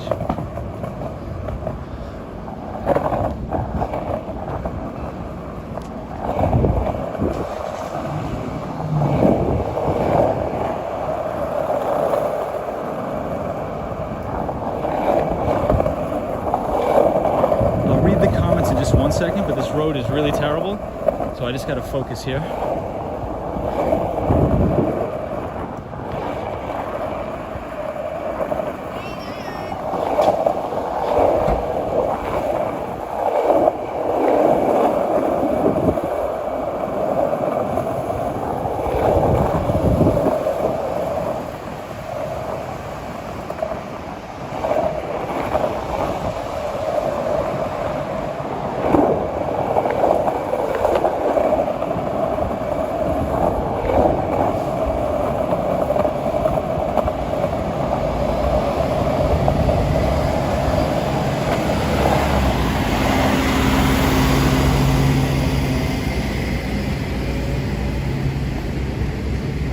Hey, Real says I have Zoom therapy sessions now. They're dope.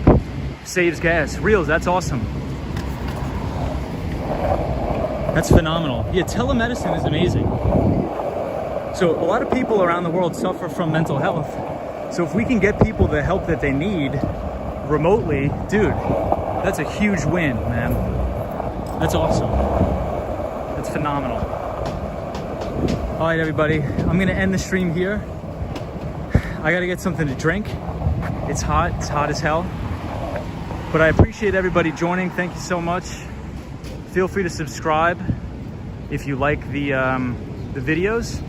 Sunshine New York says it's so important right now because doctors have so much going on. My doctor calls me that way when I miss an appointment. Got it.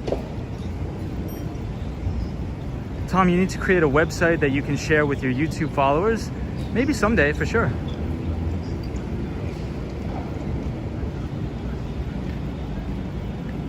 Presbyterian or something like that, yeah. Andrew, thank you for joining. Everybody, thank you so much for joining. Toilet Brush, NYC 95, everybody, I really, really appreciate you coming to the stream. This guy went through a red light. Gerald Lee, as always, thank you for joining. Out and About is our pal. If you put ! out, you guys will be taken to Out and About's link. So everybody, thanks so much. Mark Davis, thank you so much for joining. I appreciate it. NYC Cherry Groove, thank you. Subscribe. Joe Hernandez, thank you. Hey, what's up, guys? Mark Davis, thank you so much. Yeah, Sunshine, so I'll put a link to the remote patient monitoring device on the stream next time. So maybe in the Nightbot, if anybody types like medical or something, it'll have the link to the remote patient monitoring device that you can check it out. But the company is called Live Care that I'm working with. But right now we're trying to develop like a go-to-market strategy to bring this to primary care physicians. So I think the primary care market is where we need to market this because that's who gets the Medicare reimbursements, right? So if we can pitch this and say, hey, you know, if we can lower your hospital remittance rates of your patients going back to the hospital, the government would rather pay $20 a month for remote patient monitoring software as opposed to like a $30,000 hospital bill stay, right? So if that's sort of the way we can market this as a go-to-market strategy, I think it's going to be a big win, not only for the health of patients, not only to make money for our company, but also to save taxpayers money, because a lot of these patients are on Medicare, Medicaid, or something like that. And I think people will live a lot healthier and happier lives. Hey, Leah says, okay, I'm a nurse in Chicago. That's awesome. So thank you so much for all the nurses out there, everybody in the medical field. We appreciate you. And we couldn't have gone through this pandemic without you. So thank you, everybody. Leah Campbell, thank you for joining. Thank you for all you do. I think we also have a couple other nurses in the stream. So you guys are saints on earth. So thank you. All right, guys, but I'm really going to end it now. I got to end it. All right, thank you all for joining. Appreciate it. Out and About, thank you. Susan, thank you. Your accent is different. Thank you so much, Susan. I appreciate that. Patrick, New York, thank you. Leah, thank you. Why do strangers scream to subscribe, but they need... All right, everyone, be safe out there. The New York City's opening up. The economy's opening up. So there's a lot of crazy drivers. There's a lot of people on scooters that are going way too fast and hitting people. So look both ways before you cross the street. Be safe, slow down. Everybody's gonna get to where they need to go. Susan says, really, are you from New York? I'm from Long Island, so I'm from Massapequa, New York, which is in Nassau County. But Susan, thank you for being here, and I hope you enjoyed the stream. Everybody be safe, that's the number one thing. Be safe. Yes, Sunshine New York says thank you, essential workers. And I will see everybody in the next stream. Be safe and have a good rest of the week. Take it easy, Joe.